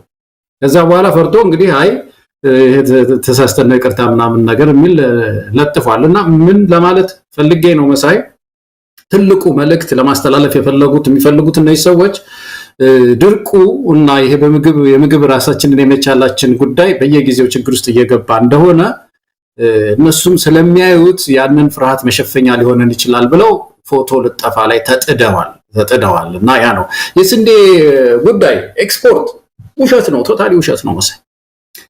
ስንዴ ኢትዮጵያ አሁን ኤክስፖርት ማድረግ ቀርቶብን ገበያውን ባረጋጋ ነው ማረጋጋትም አልቻልንም። የስንዴ ገበያ በመሰረቱ ኢትዮጵያ ውስጥ አንድ ኩንታል ስንዴ የሚሸጥበት እና ኬንያ ውስጥ ያለ የስንዴ ዋጋ በጣም የተራራቀ ርካሽ ነው። ኬንያ ውስጥ መሳይ ርካሽ ነው፣ ወደ $20 ነው እንደዚህ ይቀንሳል። ኬንያ ውስጥ አንድ ኩንታል ስንዴ ምን ብላ ነው ከኛ የምትገዛው ኬንያ በዛ ዋጋ? እኛ ጋር እኮ ስንት ነው $80 ይሁን $90 አካባቢ ነው። እነሱ ጋር ወደ 60 እንደዚህ አካባቢ ነው። እና ይለያያል ዋጋችን። ሌላም ሀገር እንደዛ ዓለም አቀፍ ገበያውም ያየ እንደሆነ የስንዴን ዋጋ ኢትዮጵያ ውስጥ ካለው ዋጋ ይቀንሳል። እና እኛ ጋር ተርፎ ገበያው ተረጋግቶ ስለዚህ ኤክስፖርት እንዳደርግ የሚባል ነገር የለም። የለም ያቺኑ ገበሬው ያመረታትን ጥቂት ነገር ጉሩሩን ይዘን ነጥቀን ሸጠናል የሚሉ ከሆነ ያ ትርፍ ኤክስፖርት ተደረገ አይባልም። መቼም ያ ወንጀል አንድ ህብረተሰብ ለረሃብ አጋልጦ ጥይት ለመግዣ የዳውን 15 ኪሎ ስንዴ ሸጦ ከሆነ ያ ወንጀል ነው የሚሆነው እንጂ እንደ አንድ ሰክሰስ ኢትዮጵያ ልክ እንደ አንድ ስኬት እንደ እርሻ ስኬት ሊታይ አይችልም። እና በአጠቃላይ ሁሉም ሀገር መሳይ በእርሻ በኩል በጣም ጠንካራ ፖሊሲ ነው ያላቸው። በእርሻ ላይ ጠንካራ ፖሊሲ ነው ያላቸው። በጣም ሰለጠኑ የምንላቸው ብዙ ጊዜ ያነሳናቸው ጃፓን ሳይቀሩ በሩዝ ላይ ራሱን የቻለ ፖሊሲ ነው ያላቸው። በሩዝ ላይ የሴኩሪቲ ኢሹ ነው የሚሉት ነው፣ የፉድ ሴኩሪቲ ኢሹ ነው። ጠንካራ ፖሊሲ ነው ያላቸው። በየጊዜው ምርቱ እየተለካ ገበሬው ማግኘት ያለበትን የእርሻ መሳሪያ ግብአቶች እንዲያገኝ እየተደረገ ከባድ ትኩረት ነው የሚሰጡት። እና ኢትዮጵያ ውስጥ ያ ትኩረት የለም። ጦሙን የሚያድር መሬት ህልፍ ነው መሳይ። ጦሙን የሚያድር መሬት ኢትዮጵያ ውስጥ ማዕት መሬት ጦሙን ነው የሚያድር። አሁን ስንዴ የሚሆነው የሎላንዱ አካባቢ ገርማሃል። የዝቅተኛው መሬት ለጤፍ ጥሩ ነው። ጤፍ ብዙ ቦታ ልናመርት እንችላለን። ባለፈው ያነሳ ነው ስንጸልም እንጀራ ስጠን ነው የምንለው ኢትዮጵያውያን። እና እንጀራ ነው መጀመሪያ የሚያስፈልገንና ለእንጀራ የሚሆን መሬት ጦሙን ነው የሚያድር ብዙ ቦታ አንተክልበትም። አሁን አፕል ያለው ይሄ ሰውዬ በጣም የሚያስገርምህ ቀዝቃዛ ቦታ ነው አፕል የሚፈልገው። ቀዝቀዝ ያሉ ቦታዎች ይፈልጋልና ወደ ደብረ ብርሃን ብትሄድ እኔ የተወለድኩበት አካባቢ ወደ መንዝ ብትሄድ ወደዛ አካባቢ አሁን የአፕል ሀገር ነበር የሚሆነው። ይገርማል። ደብረ ብርሃን በተለይ በጣም ከባድ አፕል ሊመረት የሚችልበት ቦታ ነው። ጦሙን ያደረው መሬቱ በየቦታው። ስለዚህ እንደዚህ አይነት የተለያዩ የምርት ዘዴዎችን እየተጠቀሙ አንድ አካባቢ አንድ ስፔሻል ፕሮዳክት እያሉ የለዩ ግብርናውን እንደማሳደግ መንግስት የተለያየ የውበት ፕሮጀክቶች ላይ ባለፈው ያልከው ተጣደ ስለሆነ ራሳችንን በምግብ የምንችልበት የለም። ግን ዋናው ነገር እንደወደዛም እንዳልሄድብህ መሳይ ወደ ሌላ ቦታ እንዳልሄድብህ ይህችን የፌክ ፎቶ መለጠፉ ሰውየው እኔ በጣም አንድ ትልቁ ስዕል ቢሮ ተቀምጦ አንድ ጠቅላይ ሚኒስትር ዳውንሎድ ሲያደርግ ከጉግል ላይ በጣም ያስገርማል። ሀገራችን ነገር ነው። በነገራችን ላይ የኢትዮጵያ ፕሬስ ድርጅት ይሁን የኢትዮጵያ ዜና አገልግሎት በድረገጹ ላይ ይህንኑ ደግሞ ለማስተባበል መምጣታቸው ነው። ምናልባት ይጣራልን ይመስላል። ሁሉም ፎቶ ፌክ አይደለም የሆነ የተቀላቀሉ አሉ እንጂ ይሄ መሬት ላይ ያለውን እውነት ሌላ ትኩረት እንዲሰጠው ወይም ደግሞ ትክክል አይደለም ተብሎ በሌላው በማህበረሰቡ ዘንድ እንዲታይ የሚያደርግ ነው። ስለዚህ የተሰጠው መረጃ እውነተኛ መረጃው ነው። አንዳንድ የተቀላቀሉ ፎቶዎች አሉ ብሎ የሆነ ማስተባበያ ይሁን ማስተካከያ ይሁን የማይታወቅ ነገር ደግሞ የኢትዮጵያ ዜና አገልግሎት ድረገጽ ላይ አንብቤያለሁ። የሚገርም ነው። ውሸት ነው። ተቀላቅሎ ገባ ምናምን የሚል ነገር ነው እንግዲህ። ስለዚህ ዋናውን እንትን ሊያጠፋው አይገባም። ዋናው መልእክቱ አፕል እያመረትን ነው፣ በአፕል ተሳክቶልናል፣ እቺ ፎቶ ገባች ተብሎ ትልቁ ወሬ እሱ መሆን የለበትም ነው እንግዲህ። እኔ ምን አገባቸው ማለት ነው እንጂ መሳይ እንዴ ሰውየው ይቅርታ አለ አይደለም እንዴ? የዜና አገልግሎት እኮ ነው ይሄ፣ ሚዲያ አገልግሎት ነው። ማን ተሟገተ አለው? አሁን ለሱ ሄዶ ምን ያህል አድርባይ የሆነ ተቋም። እንደውም ይሄ ተቋም አሁን እዚህ ውስጥ ገለልተኛ ሆኖ መረጃ ማቀበል ሲገባው ምን ያህል ለመወደድ ተመልከተው። እንግዲህ አሁን ይሄንን እንትን የሚለጥፈው አዛዡ ሰውዬ ይሄን ለጥፉ የሚለው ሰውዬ ምን ያህል ለመወደድ ለመሾም እንደሚፈልግ ነው። ባለፈው አንድ ነገር ነግሬህ እንደሆነ አላውቅም፣ አንድ ሰው የነገረኝ እንደው ገለታው ከመሄድ በፊት ላንብብል። ቀጥታ ኢትዮጵያ ፕሬስ ድርጅት ነው በቀጥታ ያለውን ነው። ከዚሁ ጋር ተያይዞ ትላንት በጠቅላይ ሚኒስትሩ ገጽ ላይ የአፕል ምርትን በተመለከተ የተለጠፈው መረጃን በመነሻ በማድረግ ጥቂት ግለሰቦችና መረጃ እናጣራለን የሚሉ አካላት የተዛባ መረጃ እንደሆነ አድርገው አጠቃላዩን እውነታ ለማዛባት ሞክረዋል። ሆኖም በምስሎቹ ላይ በስህተት ከተቀላቀሉት ጥቂት ምስሎች ውጪ አጠቃላይ መረጃው ላይ ክፍተት እንደሌለ መረዳት ያስፈልጋል። እውነታው መሬት ላይ ያለና ማንም በተግባር በሚያዩ ጉዳይ እንደሆነም መገንዘብ ይገባል ነው። ይሄ ነው እንግዲህ ከኢትዮጵያ ፕሬስ ድርጅት ላይ የወጣው። አብይ አህመድ ይቅርታ የጠየቀበትን የኢትዮጵያ ፕሬስ ድርጅት ደግሞ እንዳልከው ልወደድ ባይ ይሁን ወይ ምን አይነት ብቻ ስም የሌላቸው ወጥቶ ይህንን ማስተባበያ ሰጥተዋል። ይሄ እንግዲህ እንዳልከው ምን አይነት አስተሳሰብ እንደሆነ ሊገባኝ አልቻለም። በእውነት ሀገራችን በጣም የተሳከረ ነገር ውስጥ ነው።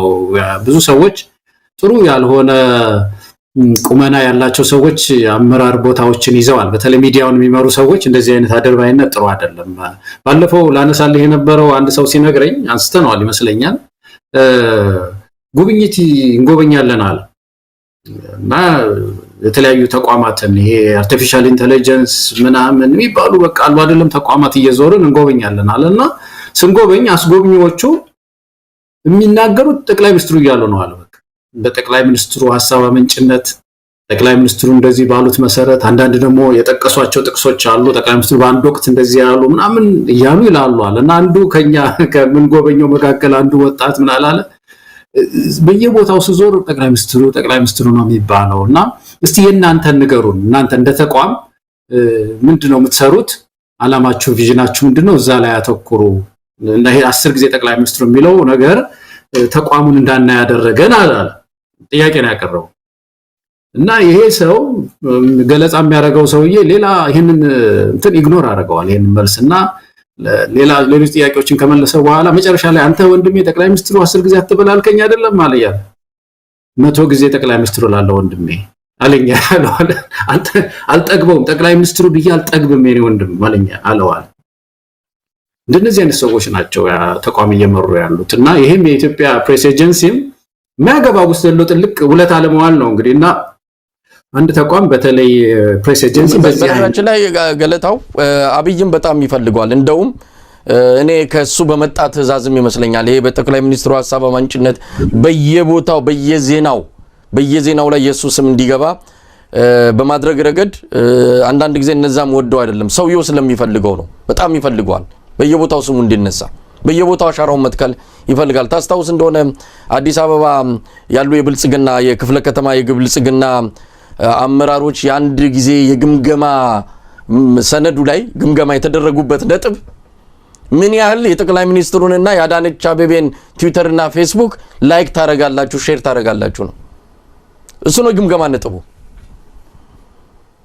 ይሄ ተመዝኖ ነው ስልጣንም ሹመትም ሽረትም የምታገኘው።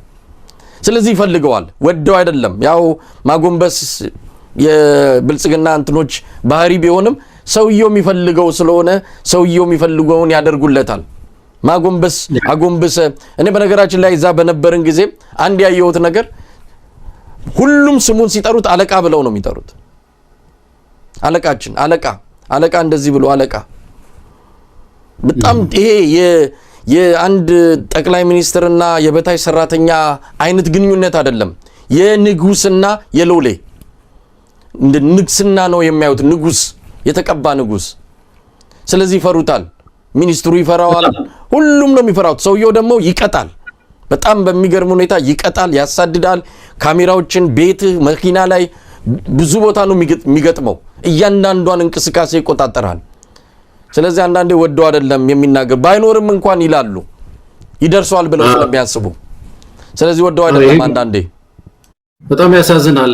በዛ ባልደራስ በነበርኩበት ጊዜ ብዙ ቢሮዎች ውስጥ በተለያየ እንትን አጋጣሚ ሄጃለሁ። ብዙ ቢሮዎችን ጎብኝቻለሁ። የዚህ ምንድነው ወህኒ ቤት አዛዦች ቢሮ ገብቻለሁ። በተለይ በእነ እስክንድር ጉዳይ ለማውራት ተንጠልጥሎ ነው የምታየው። የማይገባው ቤት የአብይ አህመድ እንትን ተንጠልጥሎ ታያለ። አንድ ቢሮ ብቻ ነው ያላየሁት የአብይ አህመድን እንትን ፎቶ። ዶክተር ዳንኤል ቢሮ ያላየሁት። ዶክተር ዳንኤል የሰብአዊ መብት እንትን የነበረው ኮሚሽነር የነበረው ቢሮ ሄጃለሁ ብዙ ጊዜ ላናግረው በተለያየ ጉዳይ። ከኋላው እሱ ከተቀመጠበት ኋላ የለም። እሱም ብቻ ነው ያየሁት እንጂ ሌሎች ቢሮዎች በቃ ምን ያህል እንደ አምልኮ እንደተያያዘ ነውና ይሄ ሰው የሥራ አስፈጻሚ እኮ ነው። የአንድ መንግስት ሥራ አስፈጻሚ ነው። ርዕሰ ብሔርም እንኳን አይደለም፣ ንጉስ አይደለም። ሥራ አስፈጻሚ ነው። ነገ በምርጫ ሊሄድ ይችላል፣ በግምገማ ሊወርድ ይችላል፣ ፓርላማው ነገ ሊቀይረው ይችላል። እና እነዚህ በተለይ ነፃ ተቋማት እንደዚህ እያደረጉ ያንን ተክለሰውነት የመገንባት ስራቸው ዲሞክራሲያዊ አይደለም በአጠቃላይ መሳይና ያሳዝናል። ገለታው እንግዲህ የጥላቻ ንግግርን የተመለከተ አንድ ርዕሰ ጉዳይም አለን። ከዛ በፊት ግን ሰሞኑን ኢዜማን የተመለከተ አንዳንድ መረጃዎች ያው ሲወጡ ነበረ።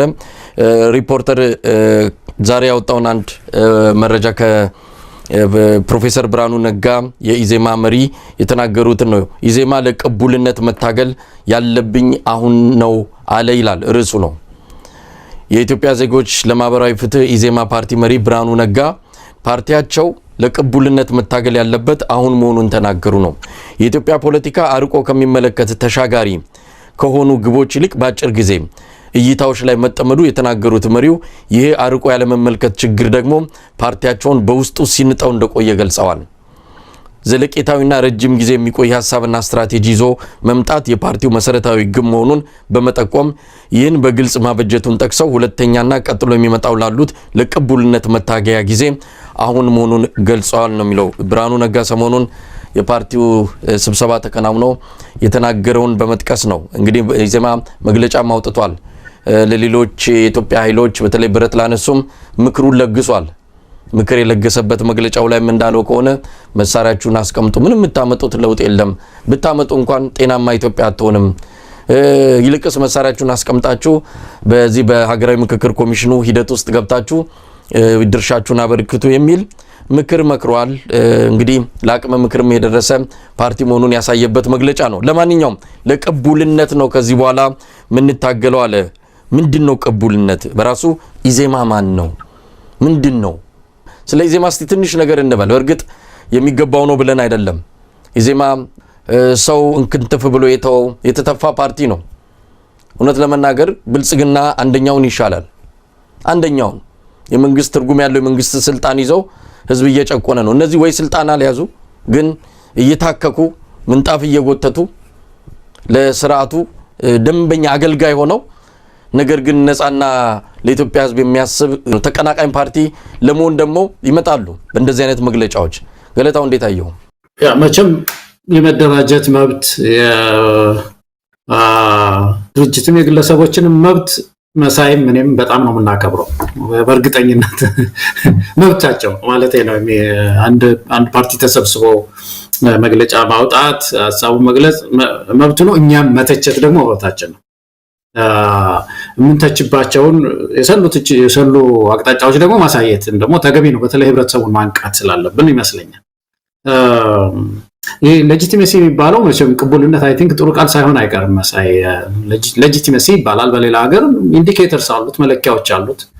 እና ያንዳንዱ ድርጅት ቅቡል ነኝ ወይ በህብረተሰብ ውስጥ ቅቡል ነኝ ወይ በተለይ ፖለቲካ ድርጅት ቅቡልነቱ ወደቀ ማለት ነው። መለኪያዎች አሉ። እነዛ ላሻሽል ብሎ ማሰብ መቼም በራሱ መጥፎ አይደለም፣ ተገቢ ነው ራስን መገምገም። ግን እኔ የኢዜማ በጣም የሚያስገርመኝ ነገር መቼም አንድ ሪሰርች ሲሰራ እንደምታውቀው በየትኛውም ደረጃ መቼም ትንሽ ጥናት ሪሰርች የሰሩ ሰዎች ያውቁታል። ስቴትመንት ኦፍ ዘ ፕሮብለም ይባላል፣ ወይም ዴፊኒሽን ኦፍ ዘ ፕሮብለም፣ ችግርን መተንተን ማለት ነው።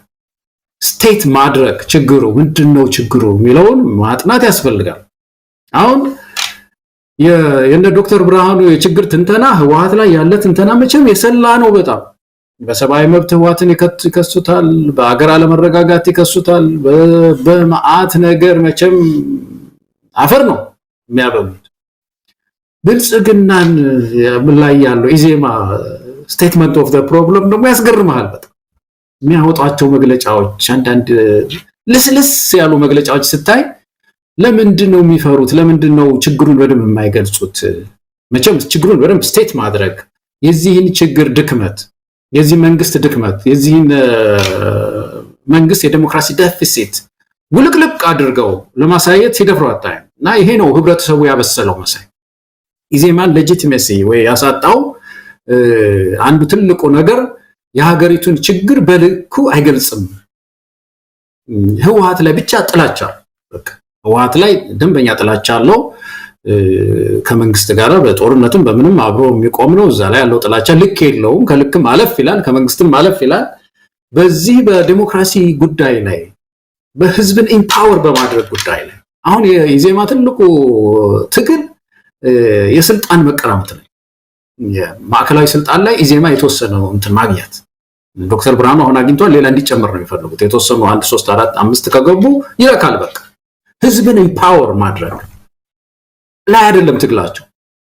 የኤሊት ባርጌን ላይ እንደው እንትንን ለማጠናከር ነው ያለው እንዳልከው ስልጣን መጨመር ነው። አሁን ደቡብ ክልል ላይ አንድ የኢዜማ አባል አመራር ደቡብ ክልል ላይ ትልቅ ስልጣን አግኝቷልና እንኳን ደስ አለን የሚል ገጻቸው ላይ ጽፎ ተመልክቻለሁ። እንዳልከው ነው በመንግስት መዋቅር ውስጥ በክልል የሚሆን በፌደራል ስልጣን ማግኘት ነው። ያን ስልጣን ሲያገኙ ለነሱ ትልቅ ስኬት ነው። እንኳን ደስ አለን ብለው መግለጫ በገጻቸው ላይ አይቻለሁና ያንን ያልከው ለማጠናከር ነው።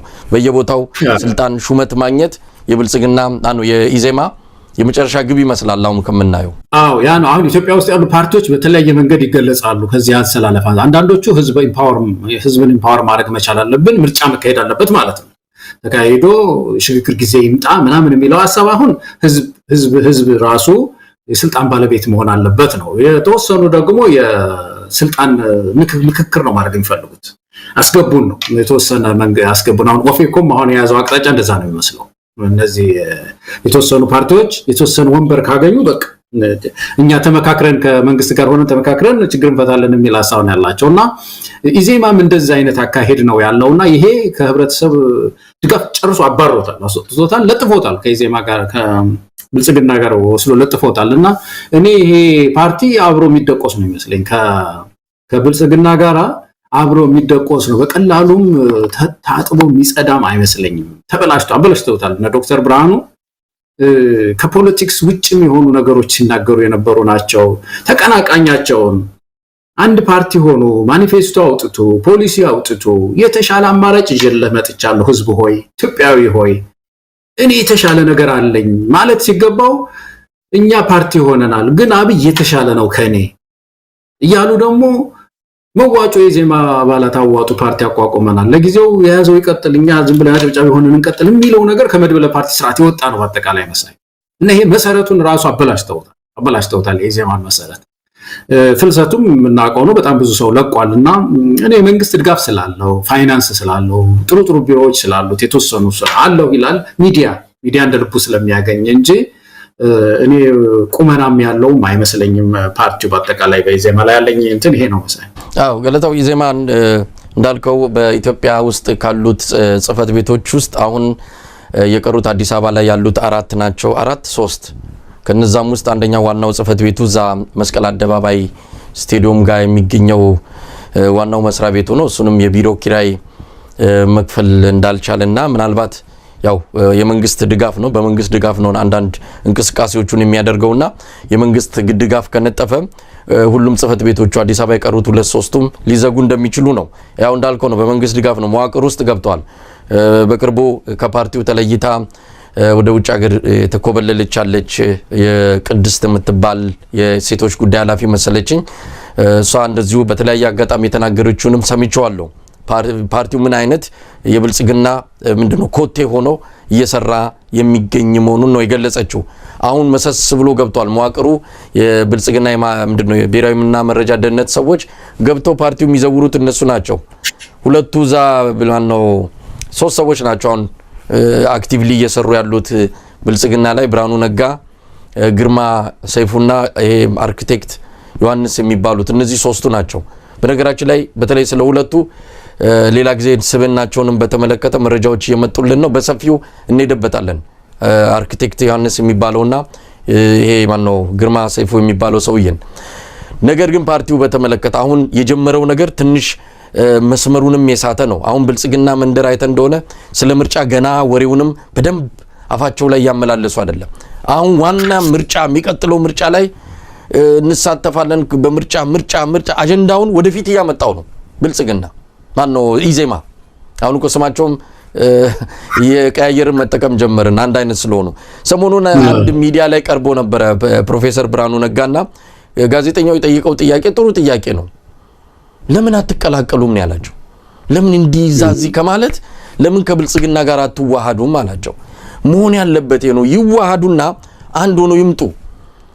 የምን ሌላ ተቋሚ ለመምሰል እንዲህ አይነት እንደው ላይታች ማለት በጣም ያስገርማል አሁን ሰሞኑን የሚሰጠው የቅቡልነትን በተመለከተ ለተቋሚዎች ያደረገው ጥሪ ትጥቃችሁን አስቀምጣችሁ ወደዚህ ወደ ምንድነው ወደ ብሔራዊ ምንድነው ምክክር ኮሚሽኑ ግቡና በዛ ነው ለውጥ ሊመጣ የሚችለው ይላል አሁን ይሄ ከብልጽግና በምን ይለያል ይሄን ለማለት ብልጽግና አነሰ አብይ አህመድ አነስኳለ ብርሃኑ መጥቶ የሚነግረን እንዴ በተደጋጋሚ ሰማነው እኮ መሳሪያ አስቀምጡ የሚለውን እኮ ሰማነው ይህ ሁሉ ሰው አለቀ ዋጋ ከፈለ ዛሬ ብርሃኑ ነጋ መሳሪያ አስቀምጡ ይላል እሱ ነው የሚመርጠው የትግሉን እሱ እንግዲህ ለራሱ መርጧል ለሌላው የሚመርጥበት ምክንያቱ ምንድነው እሱ ያዋጣኛል ያለው መለጠፍ ምንጣፍ መጎተት ነው ካለ መጎተት ነው ሌላው ደግሞ አይደለም እኔ ብረት አንስቼ ነው የምታገለው አያዋጣኝም እንግዲህ ያው አብሮ የገባው እና ጥሪ ተደርጎለት የገባው ከነ ብርሃኑ ነጋ ጋር ኦብነግ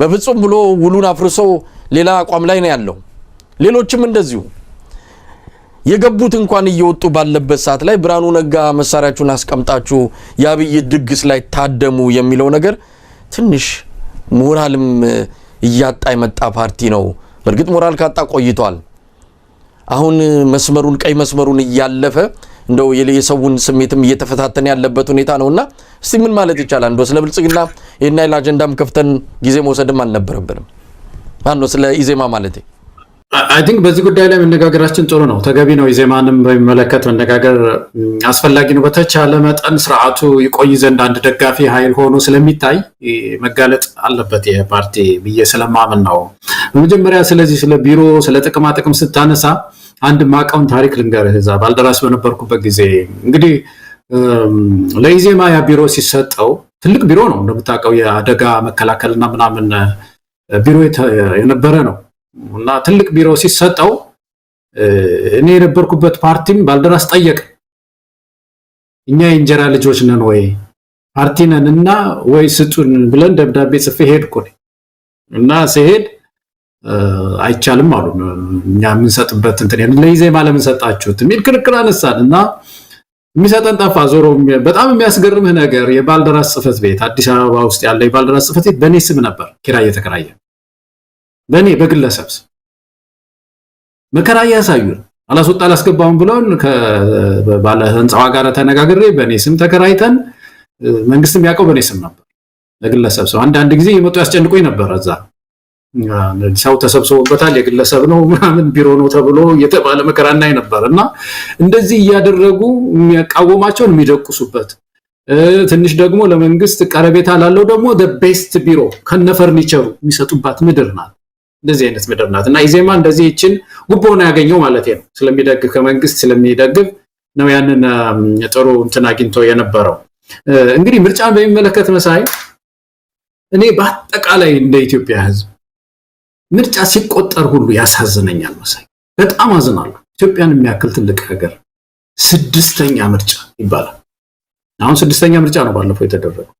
አሁን 7ኛ ምርጫ ልናደርግ መቁጠራችን ነው የሚገርመኝ። ልክ የህዝብ ውሳኔ እንደተከበረ ያ ሁሉ ወጪ እየወጣ ለካምፔን የሚወጣው ወጪ አሁን ባለፈው ምርጫ የወጣው ወጪ እንዳይመስል መሳይ፣ ብዙ ትምህርት ቤት ሊሰራ የሚችል ብዙ ክሊኒክ ሊገነባ የሚችል ወጪ ያወጣን ህዝብ እናታልልበታል፣ እንሸውድበታል ህዝብ ያንን ምዕራፍ እና እንቆጥርለታለን። 6 ምርጫ አደረከ የኢትዮጵያ ህዝብ፣ አሁን ወደ 7ኛ ምርጫ ሄድክ እንለዋለን። እና ይሄ መቆም ነው ያለበት። አት ሰም ፖይንት መሳይ መታገል ነው ያለብን። ሐቀኛ ፍሪ ኤንድ ፌር ኤሌክሽን የኢትዮጵያ ህዝብ የስልጣን ባለቤት የሚሆንበት በምርጫው የሚወሰንበት ምዕራፍ መምጣት መቻል አለበት። እና አሁን የሚመጣ ምርጫ በተለይ በዚህ ሰዓት የኢትዮጵያን ህዝብ የስልጣን ባለቤት ሊያደርገው ይችላል ነው መሳይ። ተመልከት፣ የትኛውስ ክልል ነው የሚመርጠው? አማራ ክልል ነው ፍሪ ኤንድ ፌር ኤሌክሽን የሚመረጠው? የምርጫ ክልል ተቋቁሞ ምርጫ አስፈጻሚ ሄዶ ታዛቢ ሄዞ ህዝቡ ወጥቶ በኮሮጆ ውስጥ ምርጫ ሊካሄድ ነው። አማራ ክልል ውስጥ ዲቤት ተካሂዶ፣ ኦሮሚያ ክልል ውስጥ ነው ምርጫ የሚካሄደው፣ ጋምቤላ ነው ምርጫ የሚካሄደው፣ ቤንሻንጉል ነው ምርጫ የሚካሄደው። የት ነው ምርጫ ኢትዮጵያ የምታካሄደው? የ7ኛ ምርጫ። አሁን እውነተኛ የኢትዮጵያን ህዝብ ቅድም ያልነው እኮ ነው ስቴትመንት ኦፍ ዘ ፕሮብለም።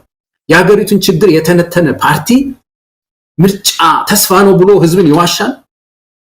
አሁን በዚህ ጊዜ ኢዜማ የወደቀው እዚህ ጋር ነው። በጣም በጣም በጣም በጣም ከገዢው ፓርቲ ጋር የሚሞዳሞድ በተቃዋሚ ስም እየነገደ ስልጣን ላይ ለመቆየት የሚሞክር ፓርቲ እንደሆነ የሚያሳየው ይሄ ነው። በዚህ ሰዓት ምርጫ ኢትዮጵያ ውስጥ አይታሰብም ጨርሶ። ኢትዮጵያ ውስጥ እንደው ድርድር እውነት እንደው ሐቀኛ የሆነ ፓርቲ ከመጣ ድርድር ንግግር ማድረግ አለባቸው። መንግስትና ተቃዋሚ የታጠቁ ኃይሎች ወደ ድርድር መምጣት አለባቸው።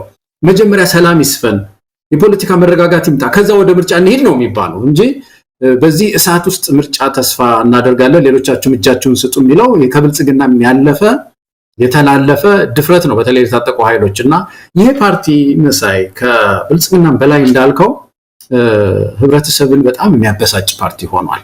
በጣም ወደፊትም ተስፋ እንዳኖረው አድርገው አመራሮቹ የቀበሩት ነው የሚመስለኝ። ይሄ ምርጫ የለም በኢትዮጵያ ሁኔታ። መጀመሪያ ገለልተኛ ተቋም የለንም እንደምታውቀው።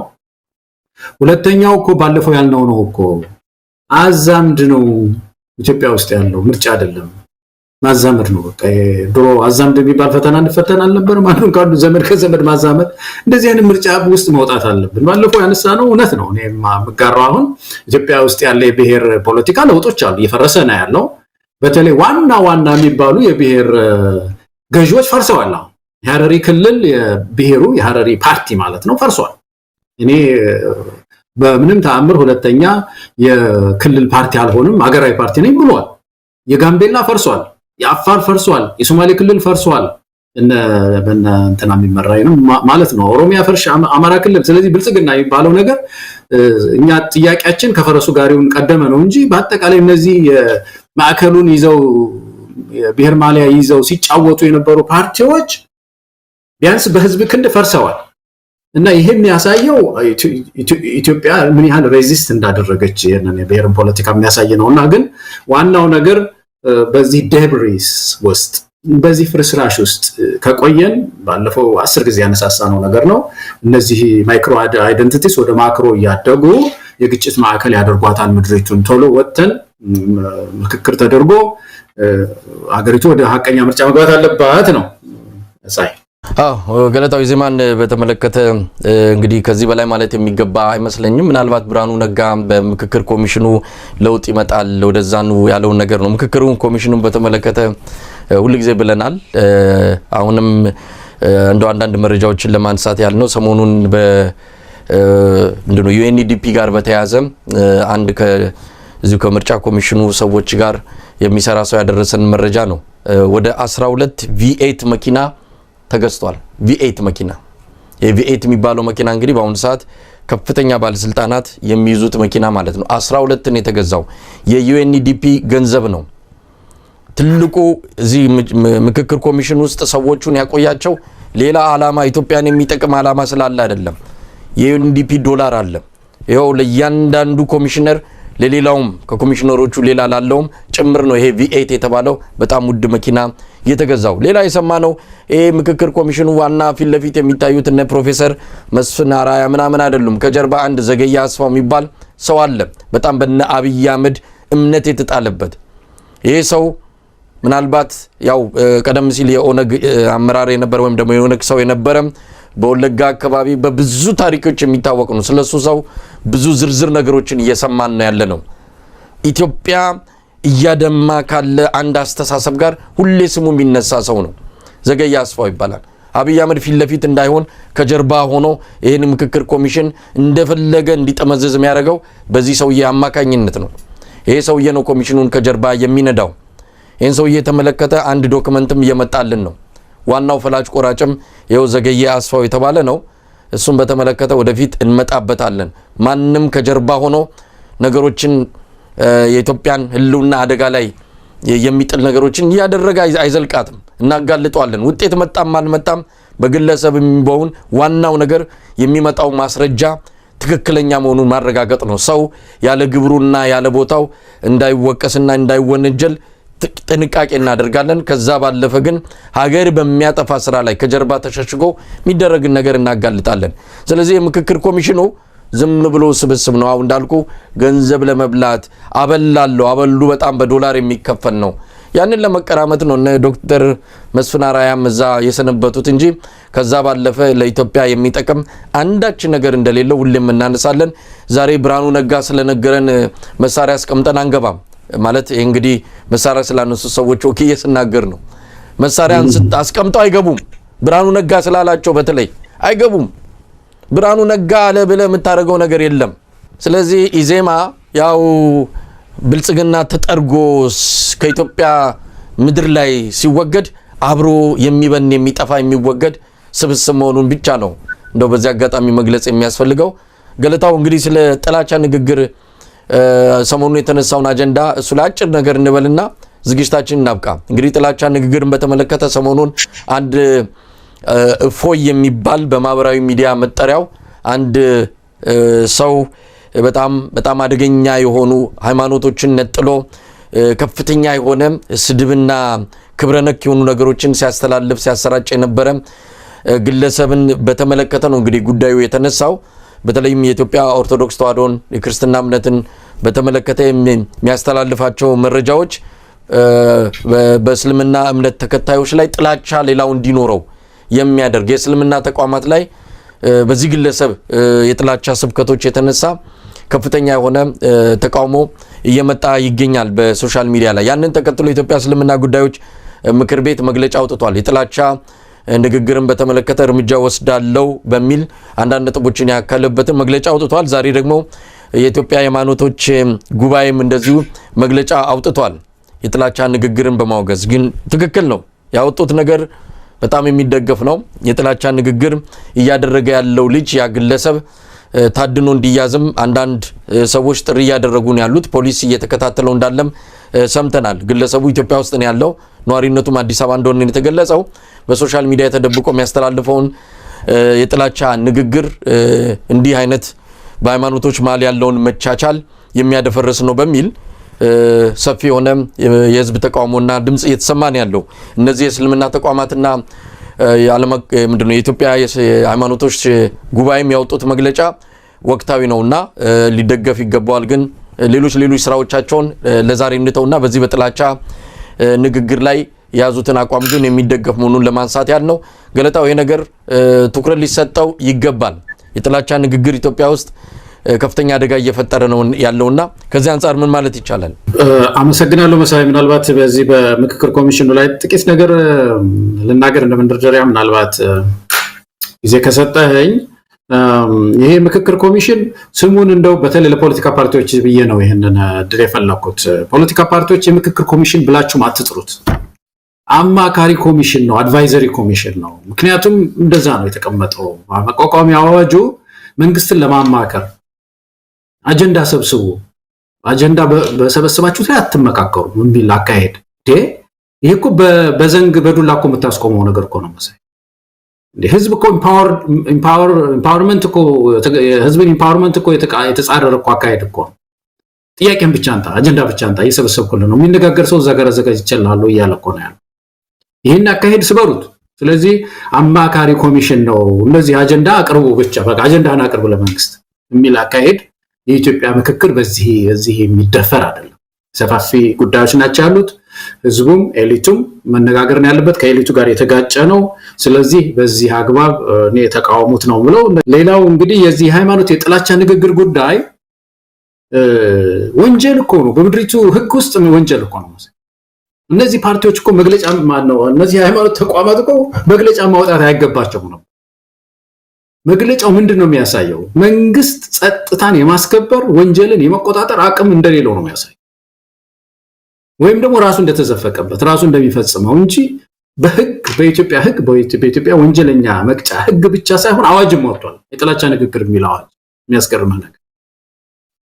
ስለዚህ በምድሪቱ ውስጥ ህግ የሚያስከብር መንግስትም እንደሌለ ራሱም ደግሞ በዚህ ውስጥ ዋና ተዋናይ እንደሆነ ነው የምናየው። እኛ በተግባር የምናየው አብዛኛው የጥላቻ ፍላጻ ሰውን የሚሰብር ብሔርን የሚሰብር ሃይማኖት ከሃይማኖት የሚያጋጭ ንግግር ከማን አንደበት ነው የሚወጣው ያልን እንደሆነ ከከፍተኛ ባለስልጣናት በአደባባይ ወጥተው ብሔር ከብሔር የሚያጋጭ ነገር የሚናገሩት የባለስልጣናት ናቸው። እና እነሱንም እነዚህ ሃይማኖት ተቋማት ጠንክረው በግልጽ መተቸት ያለባቸው ይመስለኛል፣ መናገር ያለባቸው ይመስለኛል መሳይ። ምክንያቱም አሁን ሽመልስ የሚናገረው ነገር አንዳንድ ጊዜ ስናይ እኮ በጣም ያስደነግጣል። አብይ አህመድ የሚናገሩት ነገር አዲስ አበባን አሁን ለመከፋፈል አንድ ጊዜ ያደረገው የተናገረው ነገር ብዙ ሰው አስደንግጦታል። ኦሮሞ የሚጠላ ሰው እንዳለ አዲስ አበባ ውስጥ ቁጭ ብሎ ዜጋ ሆኖ ቁጭ ያለ ብዙ ሰው ኦሮሞን የሚጠላ አዲስ አበባ ውስጥ አለ። አሁን ያ ማለት እኮ ጥላቻን እኮ ይዘራ ነው ያለው ይሄ ሰው። ያ ማለት እንግዲህ ጎረቤቱ አለ አንድ ኦሮሞ የሚጠላኛል ብሎ ያስባል ማለት ነው። እንደዚህ አይነት ከፋፋይ በህብረተሰብ ውስጥ ግጭት ሊያስነሱ የሚችሉ ነገሮች በፓርላማ የሚነገሩባት ምድር ናት። ስድብ እንደ ጉድ ነው የጠገብ ነውና በዚህ ውስጥ የጥላቻ ንግግርን እንደ ሃይማኖት ተቋም መኮንናቸው ተገቢ ነው። ነገር ግን በእውነት ኢትዮጵያን ሁሉ ግን ደግሞ ልንታገለው የሚገባ ነው። ይሄ መንግስትን ብቻም ሳይሆን መሳይ ሚዲያዎች አንዳንድ ሚዲያዎች ስገባ በጣም ደነግጣለሁ። የኢትዮጵያን እሴቶች የሰበሩ በቃ በጣም ያሳዝናል። እኛ እንደዚህ ነበርን ወይ? ኢትዮጵያውያን ጨዋ ህዝብ ነው የኢትዮጵያ ህዝብ ጨዋ። ትችቱንም በሰላ ሁኔታ በጥበብ ይገልጻል። እና በሃይማኖቱ እንትን ውስጥ ነው ያደግነው። ስለ ወንጀል መቼም አንተ ብዙ ሀገር ኖረሃል፣ ዞረሃል፣ አይተኸዋል መሳይ። በተለይ አሁን ከሌሎች አፍሪካ ህዝቦች የተለየ ነው አበሻው። በዚህ በአደንዛዥ ዕፅ ብዙ አይታማ፣ በዝርፊያ ብዙ አይታማ፣ በስርቆሽ ብዙ አይታማ። ጨዋ ህዝብ ነው። ሳውዝ አፍሪካ ውስጥ ባለፈው የነገርኩህ እኮ ነው። ወርቅ ቤት የሚባለው ውስጥ እኮ እውነተኛ ወርቅ እኮ አይቀመጥም። አርቲፊሻል ወርቅ አድርገው ዋናው ወርቅ በጋርድ ነው የምትገባው ልትገዛ። ኢትዮጵያ ውስጥ እኮ ለማኙ በወርቅ ቤት ፊት ለፊት ተደርድሮ እኮ ነው የሚለምነው። በጣም ዝቅተኛ ነው የነበረው ክራይም፣ ዝቅተኛ ነው። ጨዋ ህዝብ ነው። አይናፋር ህዝብ ነው። በጣም አይናፋር ህዝብ ነው። እና ይሄ የመጣው ከሃይማኖት ተቋማት ድካም ነው። እግዚአብሔርን የሚፈራ ህዝብ ስለሆነ ነውና ይህንን እያፈረሰ ያለውን ይህንን እንቅስቃሴ ከየትኛው አቅጣጫ መምታት ያለብን ይመስለኛል። የጥላቻ ንግግር ዋናው መሳይ መጨረሻ ላይ መቼም ብዙ የኢትዮጵያ ህዝብ እንደሚያውቀው ሲምፕተም ነው፣ ምልክት ነው፣ የአንድ በሽታ ምልክት ነው። በተለይም አንዳንድ በዚህ በዘር ጭፍጨፋ ላይ ጥናት ያደረጉ ሰዎች እንደ ዶክተር ያዕቆብን ጨምሮ ሲናገሩ የመጀመሪያው ምልክት የጥላቻ ንግግር ነው። በቃ ማህበራዊ ድረገጹን ይሞላል ጥላቻ፣ ዘር ተኮር፣ ብሔር ተኮር ጥላቻ ንግግር ይሞላል። እያኮበኮበ ነው ለግጭት። እነዚህን ሰንቆ እነዚህን ቋጥሮ ነው የሚጨፋጨፈው በኋላ። እና ኢትዮጵያውያን ይሄንን ብሎክ ማድረግ እንትን ያስፈልጋል። እና የሚደገፍ በአጠቃላይ ብቻ ሁላችን ልንደግፈው የሚገባ ሁላችንም ተግባራዊ ልናደርገው የሚገባ ይመስለኛል ይሄ ያወጡት መግለጫ። አዎ ገለታው ጥሩ ነጥብ ያነሳው ልክ ነው። በማንኛውም ጊዜ በማንኛውም ሰዓት የጥላቻ ንግግር በተከሰተ ጊዜ ሁሉ ማንንም የሚናገረው ማውገዝና ያንን ያደረገውን አካል በሕግ ተጠያቂ ማድረግ ይገባል። ነገር ግን ሕጉ ለማን ነው የሚሰራው ለማን ነው ማይሰራው የሚለውን ነገር በደንብ ልንፈትሸው ይገባል። ኢትዮጵያ ውስጥ ህግ ቢኖር ኖሮ በትክክል ህግ ተግባራዊ ቢሆን ኖሮ ዛሬ ሽመልስ አብዲሳና አብይ አህመድ መኖሪያቸው ከርቸሌ በሆነ ነበር። ስንት የጥላቻ ንግግሮችን ተናግረዋል።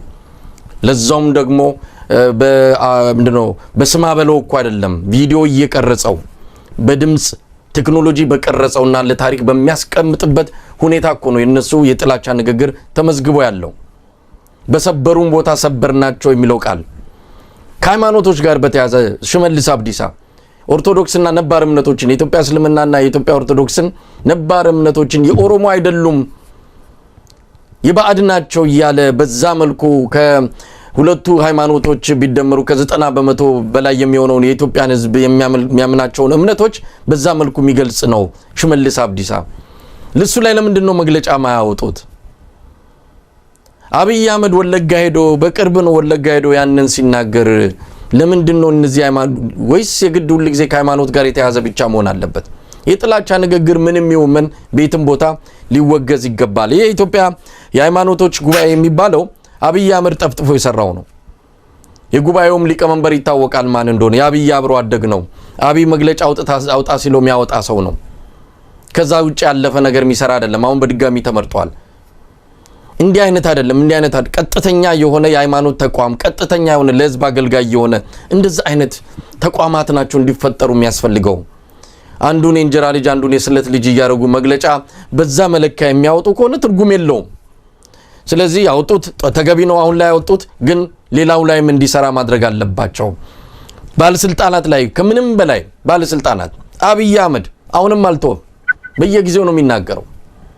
እረፍ ቢያንስ በመግለጫ ጉልበት የላቸውም ሌላ በመግለጫ ግን ሊያወግዙት ይገባል።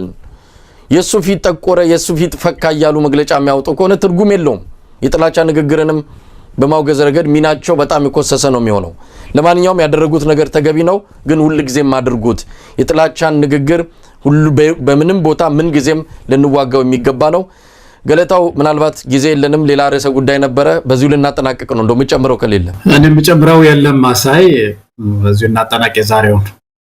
በጣም አመሰግናለሁ ገለታው። እንግዲህ